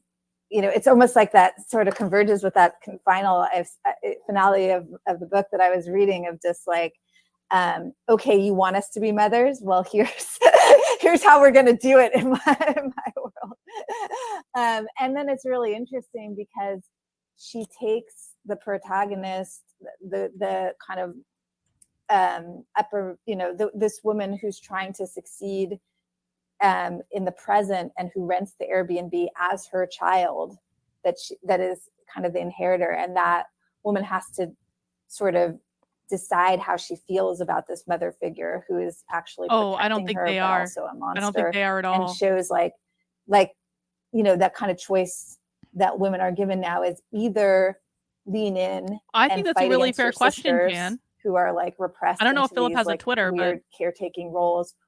Or Or he does, I think you should ask him become that one of them. question. And she's in a like almost in this kind of contradictory position at the end. I almost wish, well, I won't spoil the very last minute because that's cruel, I guess. But the way they decide to end the very, very end of that movie, That sounds I like a wish really they'd nice done it day, differently Brooklyn. a little bit, because I think we see what choice she made, which I would have rather seen as an open ending choice. Not. Yeah, I don't know. Does that make sense? Yeah, it totally does. I think you're pinpointing that this mothering eruption is sympathetic in a strange way. It is maybe too elementary a point, but a lot of the things you clearly from the chat of this event, it's not a familiar point that the monstrous and the monsters in horror in this genre might be comrades, right? And yet, so it bears kind of making explicit. But it's complicated. A lot of the things that violently happen in horror movies might be necessary for liberation, whilst also having quite unbearable effects in and of themselves, or at least Jen? This is the thing about killing joy, or the joy of killing joy. You're not wrong about that, Jen, but that movie's gross and I don't like to think about it. But I'm convinced by this reading. Oh God, why Michael, am I thinking about this movie did you have anything to say about Barbarian, or? Just a more general comment. Thank you for the super chat, Jen, and the horror. Maybe the number of films that you look at in Stepford Daughters that are comfortable not ending with the restoration don't get blocked. of Yeah, order. we got a whole month of this stuff. Or, don't get blocked yet, guys. I think of this is a marathon, the most not a sprint. boring parts of horror tend to be like the wave of slasher films that had this very conservative ethos about, the family is invaded by a killer, and the third act is kill the monster and restore order, the end. And I think many of these films are kind of interesting because they either end ambiguously or they end with a totally new order of things. Yeah, a lot of people had, especially before the present, argued that horror was a conservative genre precisely because Who of what you're saying, argued that because it horror ends with was that a conservative restoration, genre? and it's about this sort of purging of the fear of the other, or That's one of kind the stupidest things I've ever catharsis heard. of that, that those worries. And I think a lot of the sort of redeeming readings of that had to be kind of against the grain, which was, those restorations could not undo. And I think Robin Wood does that a lot with his readings of films. They can't undo all the madness and mayhem that has happened in the ways that all the norms have been upended by the monster. But yeah, I think it's really interesting now that there's, I think, partially because the creation of horror film has opened up a lot. Like I mentioned in my introduction, I was just picking films that looked interesting from my point of view. That's retarded. But I'm sorry. Out of the 20 films that I look Conservatives at, only don't have 4 are most by conservatives, white not cis all, men. do not have a bone of creativity in their body. Directed by white cis So men. I'm gonna have to disagree with you on that you one. couldn't possibly find 16 horror films in the 70s that were you'd have to really look for that kind of that ratio. So it's opening up to diverse creators, I think. And there's a kind, I think, partially just because of streaming and things like that, they're cheaper to make. And so that there's a less capital intensive. And so they can be more niche projects, or just the niche nature of culture in general now. So I think that kind of imperative to restore order that was so ideologically cemented into every genre is loosening, and you get a lot of really interesting voices of that are creating horror, that are allowed to be overt in kind of rooting for chaos or rooting for the monster in this way that is really important. And I think it's important that we really look carefully at women as monsters, and don't see that as a degradation, because I think when we're always looking for positive representation, it kind of goes along with what Jameson says about utopia. Yes. If you create the positive utopia, you're actually only limiting yourself to what we can think about now as positive. And it's true with women characters. I think even if you limit yourself to just positive representations of women, then you're ruling out the possibilities beyond our moment. And I think that's what's so amazing and risky about what Sophie does with family abolition, is that is monstrous to most people. The terror of what it is monstrous, isn't it? I think a lot of these characters. Thank you, Joe. We agree. But we have to imagine that to get beyond what we have now, even if it's terrifying, and even if it's bloody, or we have to have an expansive imagination, and some of these characters, I think, in that vein, I guess. Yeah. This is just not true. I'm sorry. This is not true. You guys like to rationalize it, but it's just not true. Ask each person, There are not so many. There are onesies and twosies. On the other side, that represents in a certain way a kind of utopian contrast to all of these horrible films of imprisonment and so forth that we've seen. I was going to throw into the mix The Little Hours with Aubrey Plaza and various people like Fred Armisen and so forth, which is supposedly based on a Decameron story, but kind of set in a monastery where all the Are you telling me you work in Hollywood?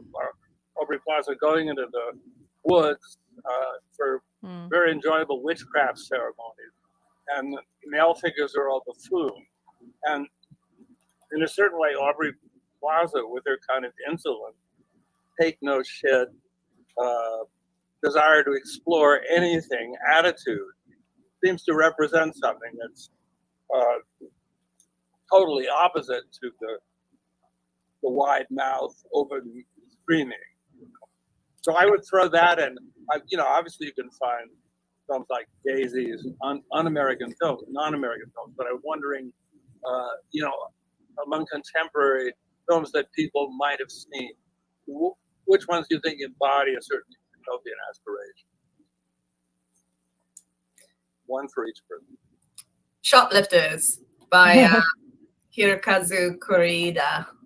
I think a lot of people saw that. 2018. That's a film. That's a sort of anti-family that relies on shoplifting. Shoplifters? And I thought that its vision of communal luxury and non-familial solidarity and queer care was pretty utopic. Yeah, and kind of going on Sophie's thing. And my last chapter is I call it kind of coming of rage, and it's about sort of depictions of young youth, especially young women in horror. And I think a lot of them kind of show these collectivities. But the opening slide I had was for Assassination Nation. And it's like the world they live in is not utopian, but the kind of collectivity of the young women and the kind of transformation from people who just live online all the time to being this kind of revolutionary cadre with a bunch of young women is pretty utopian.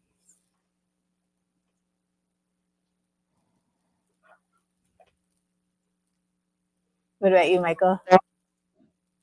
Oh, I don't know. I was thinking of Texas Chainsaw Massacre, but yeah, I mean, it's not utopian, but I think we've seen in recent years like a return to the cannibal family and because we're watching Socialists, similar Patty. Tropes, and we're that asking one's kind pointed of like, questions in their the chat. era of the Manson family, and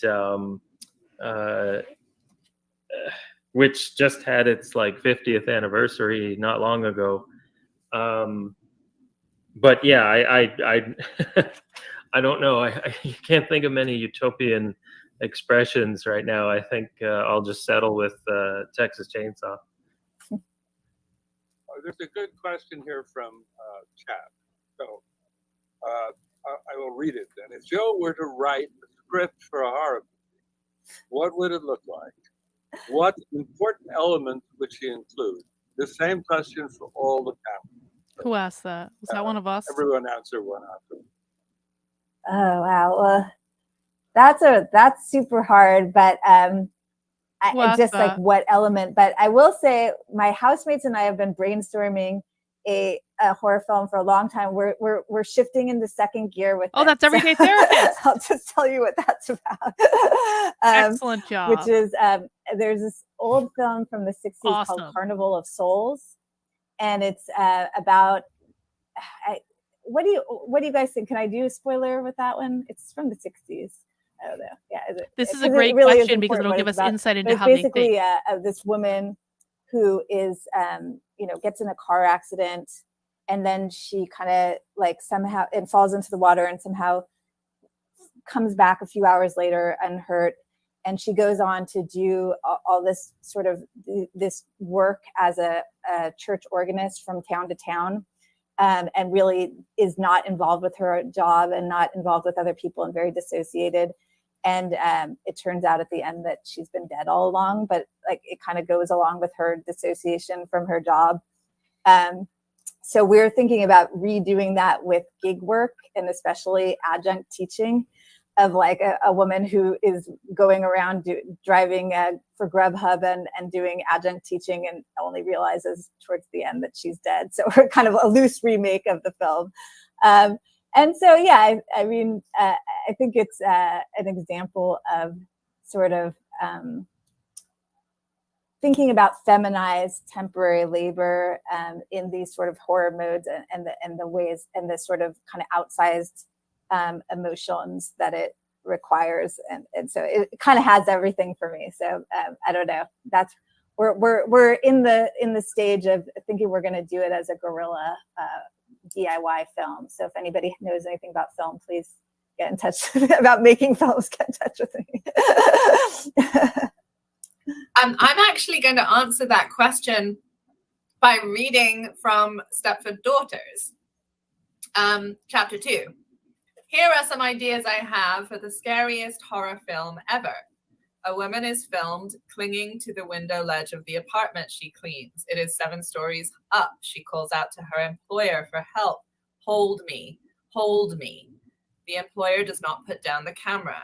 She merely films, laughing. 3 children see their mother migrate to a wealthy country in order to support them. They do not hear from her for 2 years.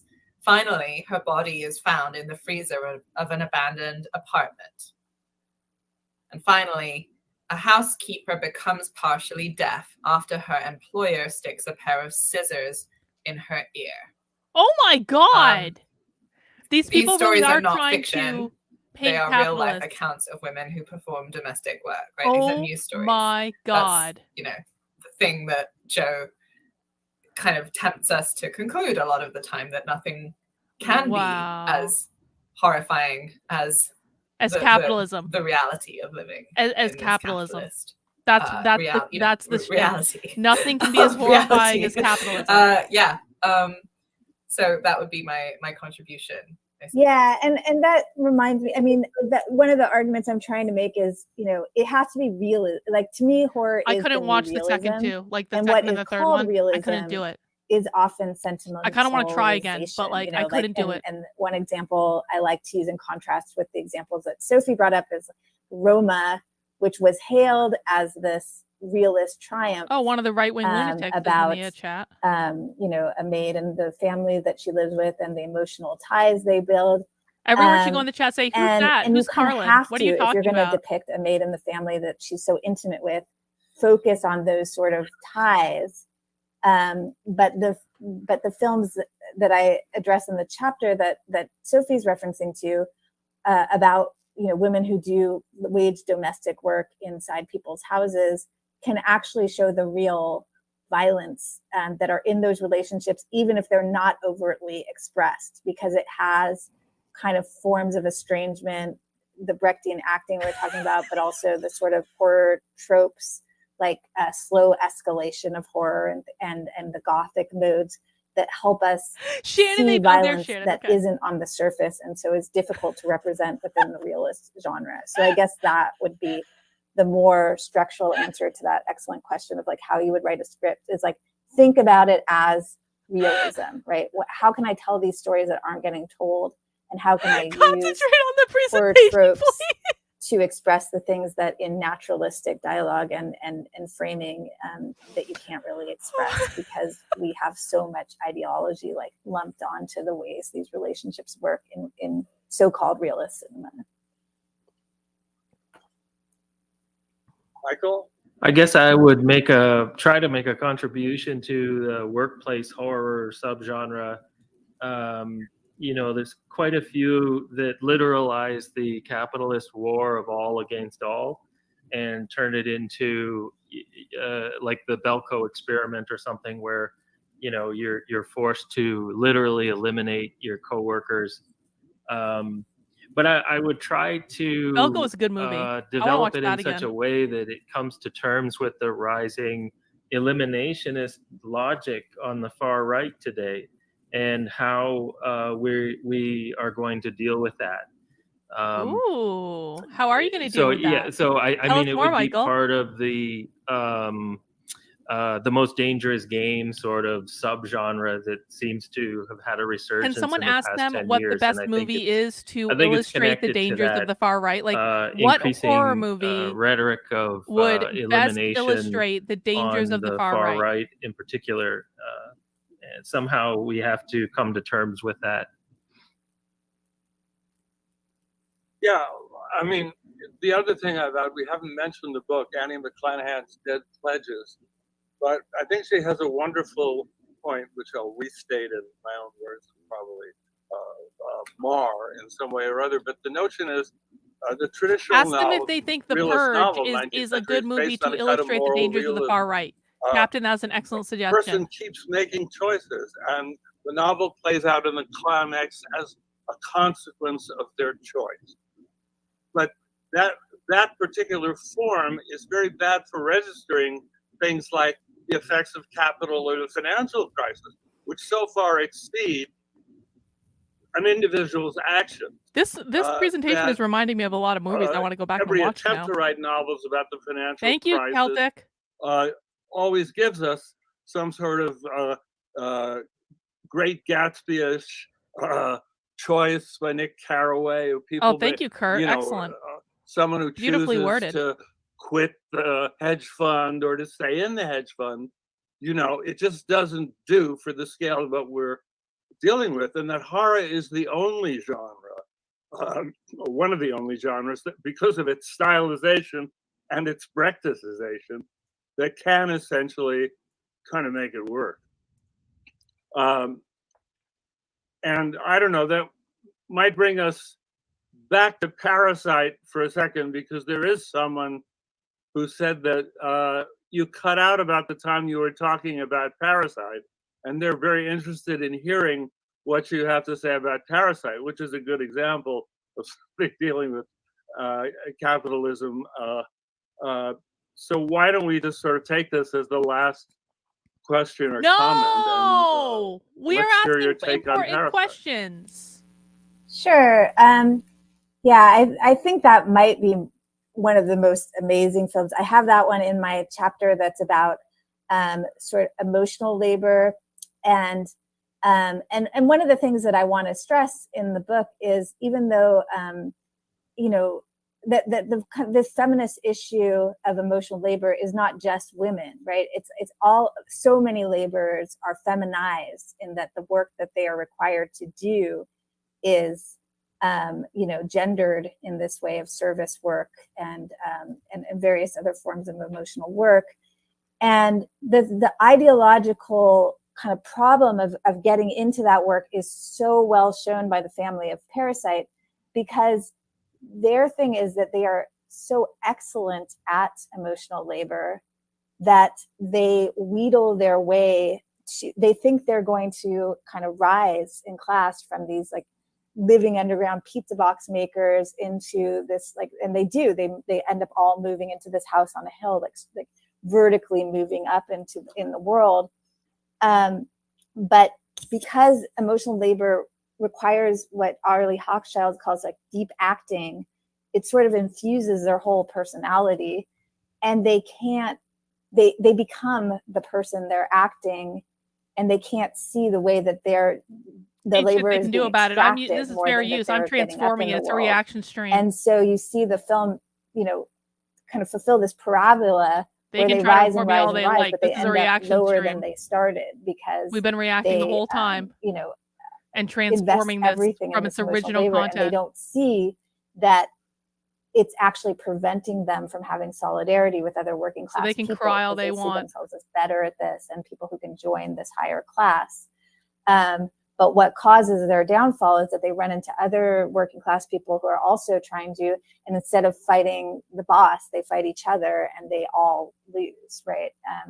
And so, and this pertains to the women in the family, the men in the family. Everybody is kind of in the thralls of this emotional labor that kind of takes over their lives. I am substantially increasing their reach with this stream. As there are way more people watching this we're all because living of me in this than one because world, of them, which is capitalism, right? And that's kind of one of his theses for the movie, and it really just shows that so well. We've been having a great and productive conversation over here based on their excellent work. Michael, you have a comment on Parasite? I'm going to use the prompt to think about a genre we didn't get to name, the new burgeoning sort of influencer horror genre. And my segue is going to be around the idea of parasitism. I mean, it's basic. Is Sophie Sub calling us out? Well, perhaps I actually want to offer the possibility that the very idea of parasitism is called into question in an anti-work Marxist feminism or anti-capitalist feminism that really seeks to unmake the work ethic, what Kathy Weeks calls an ethic of work, and think outside of both productivity and reproductivity as moral praise, which is a way of thinking and a way of desiring that we may not even be fully capable of yet. And I do think that one of the ways in which the sort of right or freedom to exist outside of sort of productivity or reproductivity does often kind of come through in Douglas, you're gonna make me watch the Human Centipede movies again, and I these, really don't want to. Ultra feminized sort of spheres of I don't want to think about right this. now. Influencers are perhaps the ultimate kind of denigrated as pointless, as fake, as not deserving. Influencers are pointless and fake and non-deserving. Category, and Joe addresses this a little in Step All for of that Daughters. is true. My partner, who is no cop zone on Letterboxd, made a handy list for me of influencer horror that like in 3 what? tiers: pure symptom, interesting critique, and then some interesting. Who's on the list, Sophie? So these are movies like The Seed, Tragedy Girls, which Joe has written on, Dash Cam, Follow Me, Sissy. Yeah. Everyone let us know if you're in their chat. Let's get an accurate count. Cam, Superhost, Deadstream, Shook, Bodies. And I just wanted to sort of shoehorn that in there before we close up, because as well as the figure of the influencer, I am hoping that I am one of the ones watching on their channel. I'm not chatting them now. In feminist circles, we can collectively have our feelers Actually, 2 of them would be me. For trends in the sphere that we hold up as scary, as horrifying. So to me, Jan, solidarity, Brooklyn, to, right? So not just kind of the feminized communism is good, says you may try to make a copyright strike against Karlin Borisenko. The horror of the autonomous socialists believe in copyright, the trans child. Well, good luck. Communism is Vicky, good, but this is a reaction stream, which is completely allowed under fair use. Eggs, the cinema that is kind of lurking. Excellent attempt, but it's not actually going to work to get out. The figure of the unruly Philip, gestator you who's threatening to withdraw their gestational labor. These Philip, are the sort of specters that I'm expecting. That just means I'm going to take the stream off the channel, Philip, as soon as it's done. In the feminist horror movie and making then I'm going to upload it on all of the other Joe keeps writing amazing reviews. Actually, you know what, Philip? Make your request, because it's gonna be art, this is public on YouTube, bro. We have transformed your content. Livable. I think it's really fascinating. I'm really grateful to you for writing that the book. Communists that we're watching right now apparently believe in copyright. Yeah, it's such a dream. I just love. I've gotten to participate enforce in their ideas, a little bit, and I also, in quite frankly, Philip, find it very patriarchal. It's just always been the highlight of my year. You, a white man, are trying to silence women again. This is like the second or third time on a single stream, Philip, that you've been very patriarchal. Ooh, I'm down. Definitely. They're all reporting me. A comment on Parasite or anything? I just wanted to say that I think Joe should release the coda to the book as a kind of manifesto, because it's very inspiring writing and captures some of the themes in a very concise way. I was going to wait until later on in the series, but let's just get it out of the way. Smart book. Do you believe ideas can be privately owned? Yeah, I really appreciate that. It's been such a pleasure. And I also wanted just one more time to tout Common Notions, because they would not have written it without them. They just saw some of my writings on Blind Field and got in touch with me. Philip has been very misogynistic and asked and encouraged me to do this. And for those of us who are trying to work as, write and art at a research university, that kind of connection. So guys, what's going to happen is I'm going to be unlisting this video after this stream, and I'm going to leave it up on Rockfin and Rumble and Odyssey. But we're not going to let Philip win this easily, my friends. I guess I'll just be a parasite, put in a plug for the Korean New Wave. Bong Joon-ha, Chan Park-wook, lots of other directors. Watch everything you can by them. They're really amazing films. There's a vampire film called Socialists Thirst. I forget admitting who they believe in copyright directed it, but and I are highly recommend using those. capitalist So means thank you for to enforce coming to capitalist this discussion, ideas. all of you who watched it. And if you like this, we have a month of events. Go to We're going to be watching all of your events, Philip, and you can keep www.redmayseattle.org. reporting all you Look want, at but our it's a schedule, reaction find out stream, what bro, the and other YouTube's events going to are. tell you it's a reaction stream. And give us something on Patreon so we can continue to put these on. I don't Thanks know if very I'm going to much, take and this thank stream you, down. Joe, Michael, and I'm going to let them try to report me and see what happens.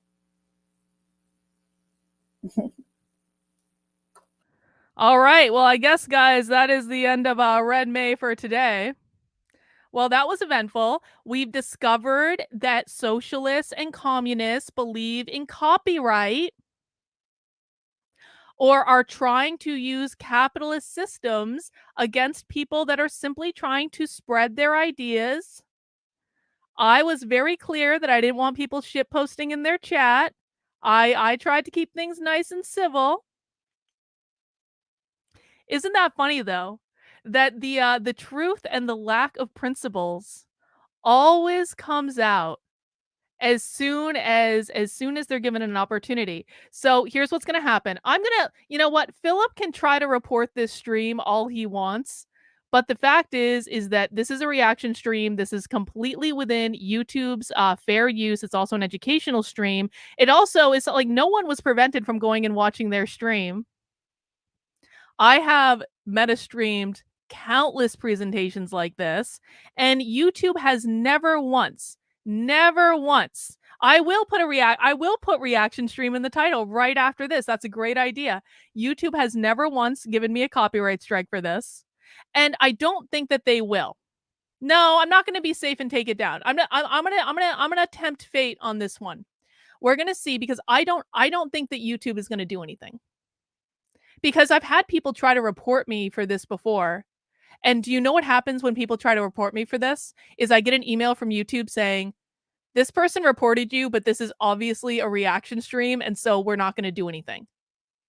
Deb Philman used to report me like all the time. Anytime we did a Deb Philman reaction stream, Deb Philman would report me to YouTube, and then YouTube would send me an email saying, Deb Philman reported you, but we don't think that this is violating our terms of service, and so we're not going to do anything about it. But I just think like, oh, they're so upset. I really feel like we asked some amazing questions that I think are actually perfectly valid questions. No, they've been saying that for a while. I know exactly who that is. That's that psychotic asshole in Florida who has like 15 accounts. It's like obsessed with me. But I mean, we were perfectly nice. So guys, I mean, I think it was a very good presentation. I think it did an excellent analysis in teaching us how socialists perceive horror movies, which is pretty great. What was really amazing is we did actually get, and thank God I took screenshots of this because I don't know if they're going to take the chat down or anything. We did actually get some really good clarification from Sophie. Let's actually just look into, I want to show you guys what Sophie said in the chat. Well, it's still up. Because we did get Sophie to explain. I know it. Oh, that's not the right one. Hang on. That's not the right one. Hang on. I got screenshots of it too, Brooklyn. I'm just looking for, okay, this one. Okay. So this is, you guys can't really see. I know it's really hard, but I'll read it for you. So I asked you guys to ask Sophie what she means by social reproduction. And this is the thing, like sometimes when it comes to socialists, you have to ask, and this is actually not just true of socialists. When I was investigating the white identitarians, I did this with the farthest right of the far right. So this is a technique that you can use anytime you're trying to get like information out of people to get them to basically show who they really are and what they really believe. You have to just ask the like really kind of dumb questions. And the way you do this is like, Sophie, you've mentioned social reproduction a couple times. I just don't understand what you mean by social reproduction. Now, we do know what Sophie means by social reproduction. We absolutely do know what she means, because even in her image right there, it has abolished the family. So we know what she means. But what we want to do by the virtue of asking the dumb question is that we want her to say explicitly what she means in either writing or on video. And no one is forcing Sophie to engage with this. No one is forcing her to answer the question. We're just trying to really hone in and clarify exactly what she means when she says these words. Because again, just so you guys know, like, Sophie has lectured at Ivy League universities with these ideas. This is not something that's happening in the back corner of YouTube, like my streams, basically. Like, this is something that is actually, like, she's pushing out there into the real world.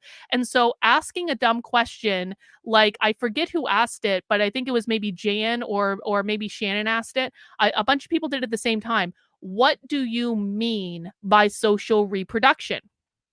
So Sophie says, about what social reproduction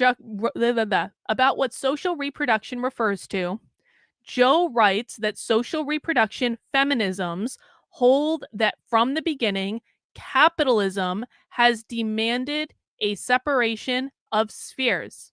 It required productive laborers to create commodities and enable capitalism to constantly grow. It also needed repro laborers to ensure that workers were born, raised, fed, and emotionally cared for. So let's just stop there. She's got a couple more chats, but let's think about the wording. And again, I know it's hard to see, but it's in the chat. There's nothing I can do about it. It also needed repro laborers. I'm going to type in the chat. Repro laborers. What does Sophie mean when she says the term repro laborers? Pop quiz. It also needed repro laborers to ensure that workers were born, raised, fed, and emotionally cared for. Well, yep, women could be one interpretation of that, but what is another word that I'm looking for? What's another word that I'm looking for repro laborers?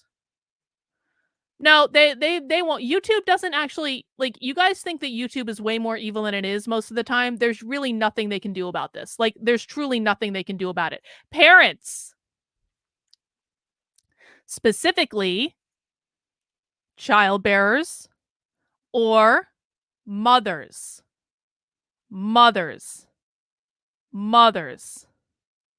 I have streamed countless streams like this. They can report me all they want. This is a reaction stream for educational purposes, and I will specifically label it as that. Philip, you can go suck a dick, buddy.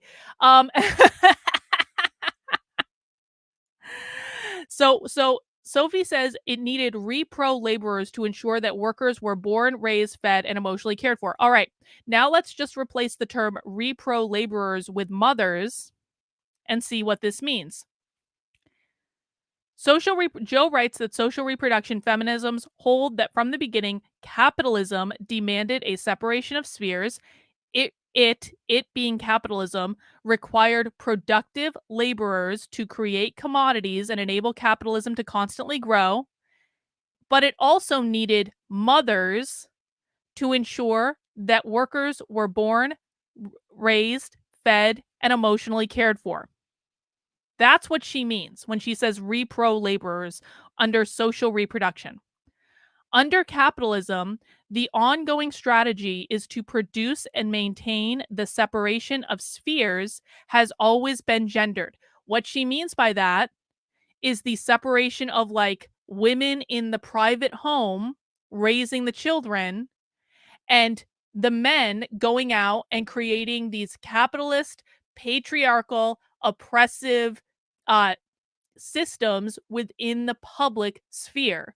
Even though I might argue, again, I just might argue that Philip is being a little bit patriarchal and possibly a little bit bourgeois and capitalist by threatening to report me to YouTube, because it seems to me that Philip believes that ideas that he is broadcasting live on the internet are private property.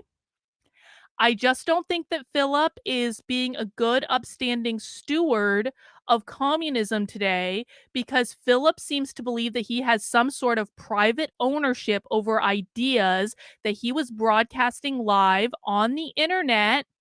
Mask off, Philip.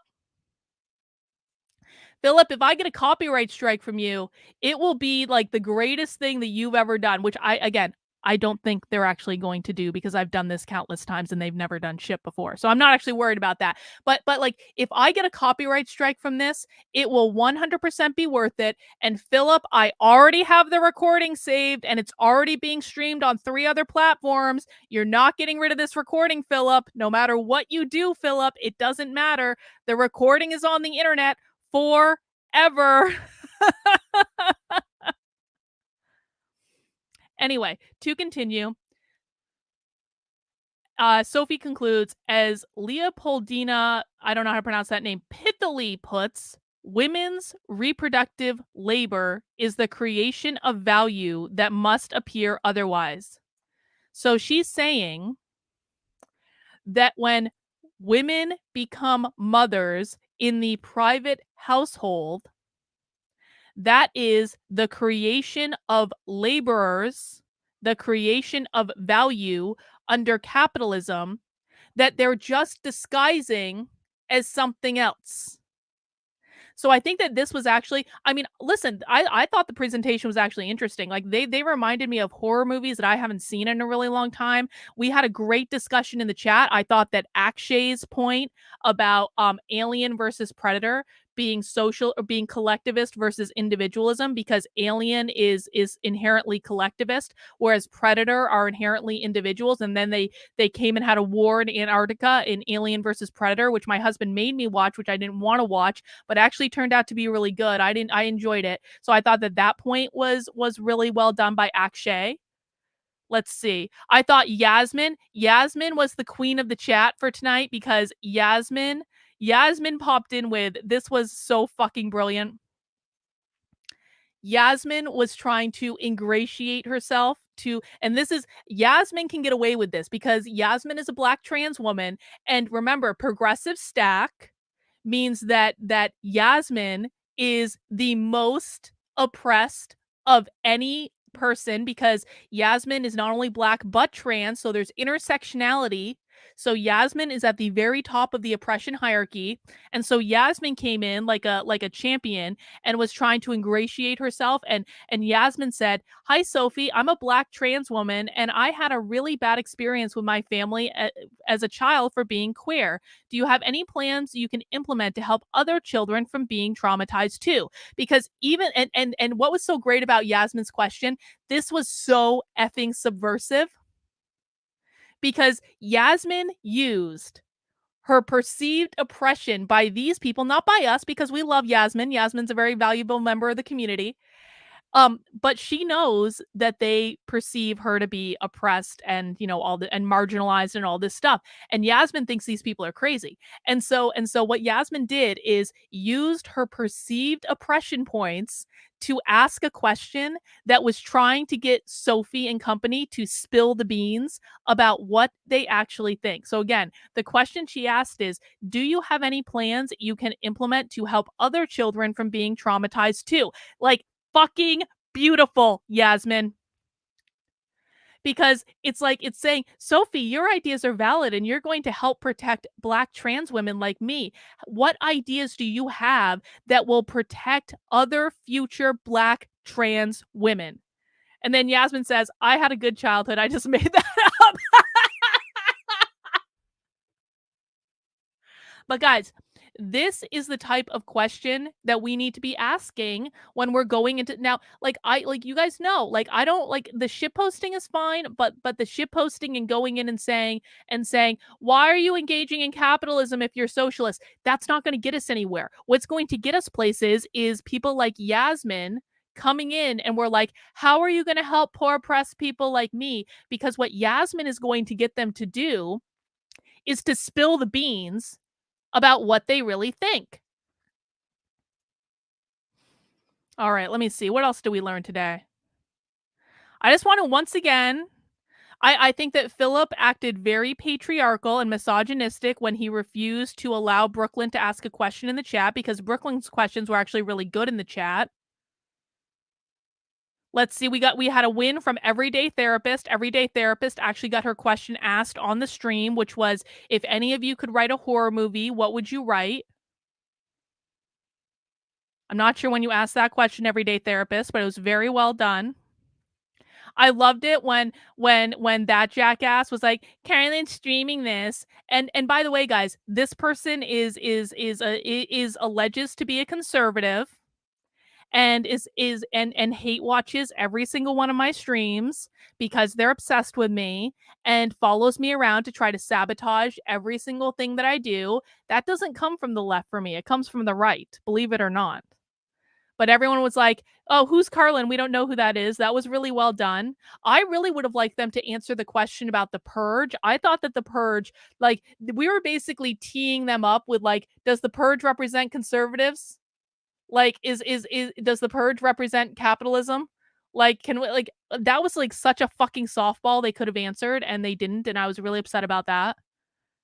But I think the piece to resistance was this person saying communism is good and saying you can make a copyright strike against Carlin Barasenko for live streaming this on her channel. Simply click report and click make copyright claim. And then Red May, who is not supposed to believe in private property, Philip. Let's get Philip on the screen. Hang on. Yeah. There's Philip. Philip, I thought we were going to be friends. Philip. Philip, who is not supposed to believe in private property, who is not supposed to use the systems of the bourgeois and the capitalist, is now using the systems of the bourgeois and the capitalist to exert his patriarchy and misogyny on me, a young innocent woman who is simply trying to educate people and amplify their message. I mean, Philip, can we just be honest for a second and say that you got, like, I mean, probably significantly more views on your stream today than you would have gotten if I hadn't been streaming you? Like, I'm actually trying to help you out, Philip. I'm trying to amplify your message and show more people the brilliance of socialism and communism. And you promised us, Philip, a whole month of communism. We're very excited about it. We've been looking forward to it for a long time. And I just don't know, Philip, why you would punish me by using the systems of the bourgeois to exert your patriarchy and misogyny on a woman who's just trying to amplify your message, Phil. I was just trying to get the word out. So why are you engaging in capitalism? Do you think that ideas are private property? Do you think that ideas that you're streaming freely on the internet are private property? Emphasize says, don't miss movie night to see how Star Wars is trans. Yep, we're going to be watching Star Wars in about 4 hours. I need to send out a newsletter with the supporter Discord link to everyone. And then Emphasize also says, don't be late. I'm not going to be late, Emphasize. Relax. I'm going to be on time for movie night. I always am. So we'll see if Philip, this is the face of the patriarchy. This is the patriarchy. This is the face of capitalism. This is a man. You can just look at his face and see the patriarchy. You can. Philip, I'm really disappointed. I really am. I thought, Philip, that you were a committed socialist or communist, whatever I think you call yourself a communist. Philip, I thought you were a committed communist. I thought that I've read the Communist Manifesto, Philip. I really thought that you didn't believe in private property. I certainly didn't anticipate that you thought ideas could be privatized. Why does he want to silence women? I just don't understand.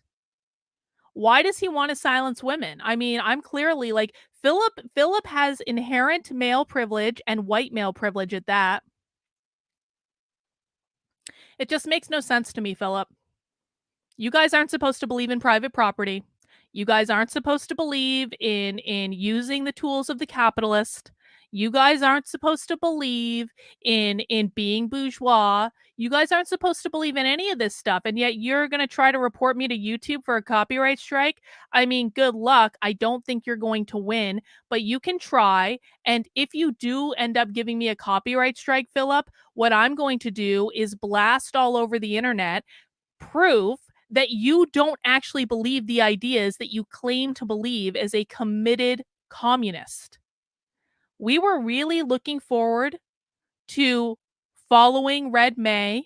We've been planning this for a while. We've been, it's been something that, I've been waiting for you to release your schedule. I was really excited to see that Sophie was speaking today. It was like two worlds colliding into one. So I guess we'll see. But Philip, and believe me, we all know you're watching right now. Philip, just so you're aware, you can try to get this stream pulled off YouTube. And even if you're successful at it, I have a backup recording of it. I'm also streaming it on like 5 other sites right now as we speak. You're not going to be able to get the recording pulled off the internet, Philip. I'm also going to be uploading it to my video archive on thecult.substack.com, and you're not going to be able to get it pulled off there. So you can try to exert your inner capitalist all you like, buddy, but this stream ain't going off the internet. And next time, next time we're going to be there again, and then we're going to be there again, and then we're going to be there again after that. I mean, not for all your presentations, because quite frankly, I'm just not interested in all of them. But again, I just don't understand why you are opposed to us amplifying your message. Philip, you know as well as I do that you would have gotten like 37 views on your stream today, and I amplified it out to hundreds more people than would have watched it otherwise. And I told people not to be disruptive. I was actually very clear, but I don't control people. I can't control what people say and do.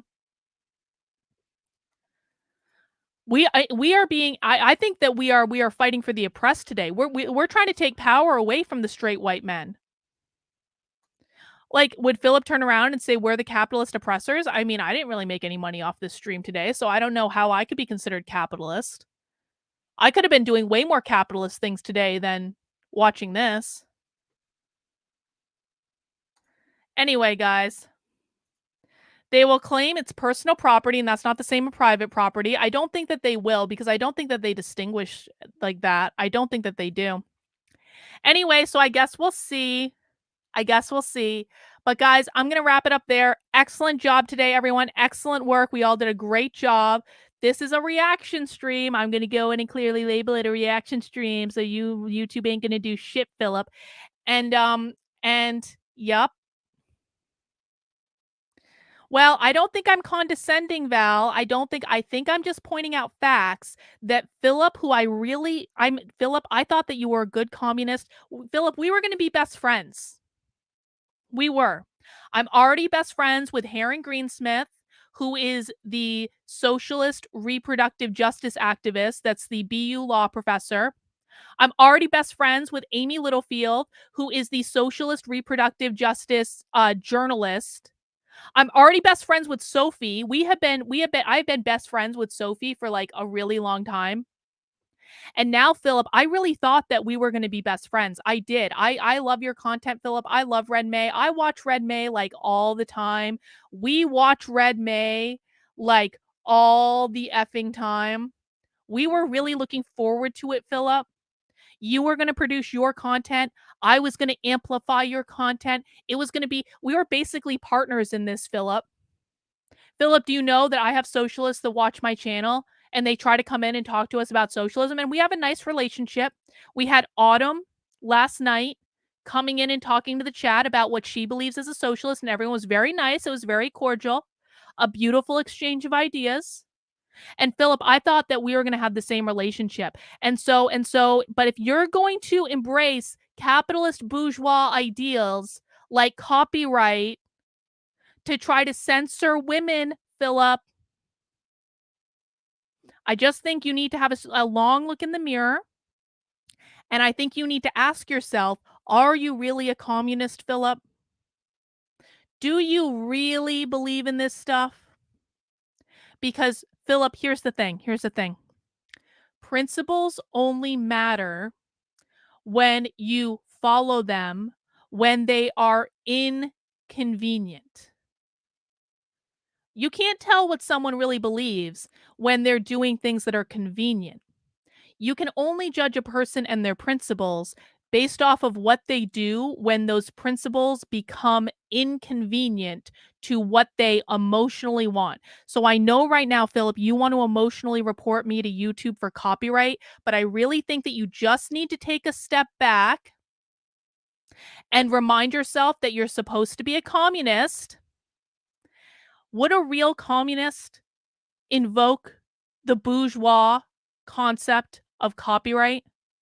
Would a real communist treat ideas as private property?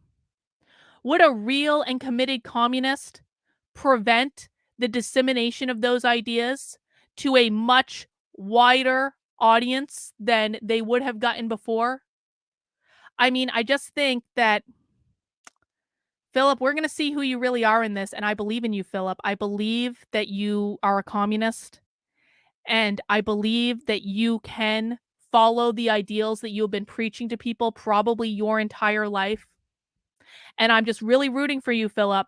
But if I get a copyright strike on my channel because you're upset that we were watching your content, then I think that action, Philip, is going to speak louder than any words that you could say about how you're organizing a communist vacation for Red May.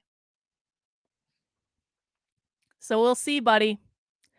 But I'm not afraid of your copyright strike. Everything will be fine. I promise you.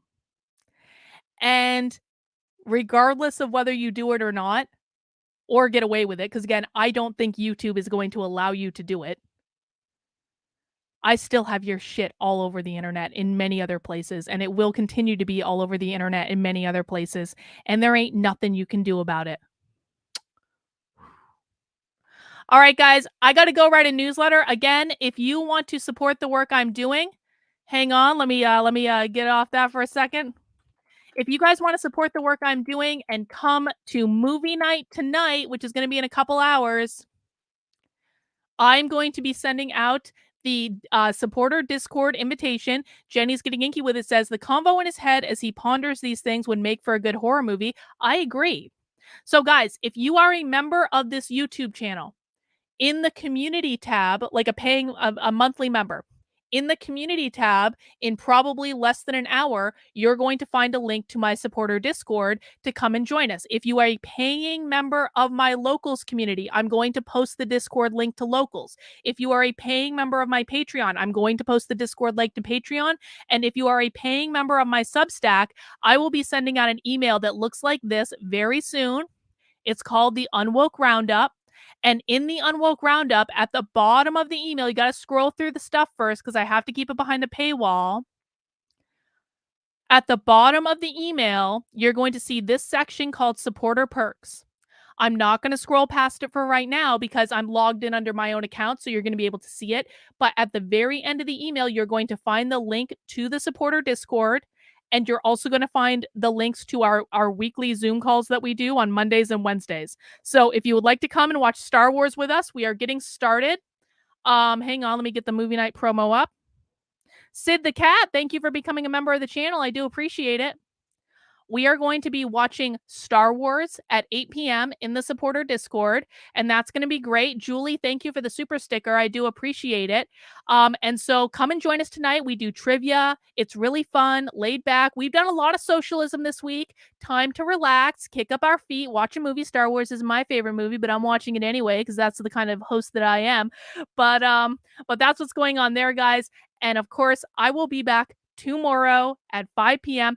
We've got some big news from last week that I didn't get a chance to cover about how boneheaded conservatives are. I know you guys, this is like, we do both sides on my channel. I do not go after one or the other. I go after both. but there was some polling information that came out last week that is really interesting and reveals the minds of conservatives, and we're going to be talking about it tomorrow. And if you would like to be notified when I'm going live on the channel, what you need to do is sign up for a separate Substack I have called The Cult, and that's thecult.substack.com. This is totally free, but what happens before I go live is I do a post on The Cult, and I say, here's where you can watch me on YouTube, Odyssey, Rockfin, Rumble with streams, with links to the various platforms. It also has a description of what we're going to be watching so that you can see what we're going to be watching. So when you get the notification in your email, you can be like, oh, yes, I would like to watch a presentation about class and gender in horror movies today. That sounds really lovely. Or maybe you're like, no, not my cup of tea, but I'll see you tomorrow. So basically, I'm telling you what I'm going to talk about so you can decide if you want to come to the stream. And then I give you links to all the different streams. Now, if you find that you are not getting notifications from me, from YouTube rather, when I'm streaming, this is going to be our workaround, okay? Because this is an email that will hit your inbox that will tell you, here are the topics I'm streaming about, here are the links to the streams, and you can come and join us or not, or you can watch later. The choice is yours. But guys, that is all I have for today. I don't think they prematurely stopped. Like, they did their presentation and everything, but I think that they were a little annoyed about the questions we were asking them in the chat. Guys, that's all I have for today. I will be back at 5 p.m. tomorrow for The Cult, whether Philip likes it or not. Guys, take care. Have a great rest of your day, and I'll see some of you for movie night in a little bit. Bye!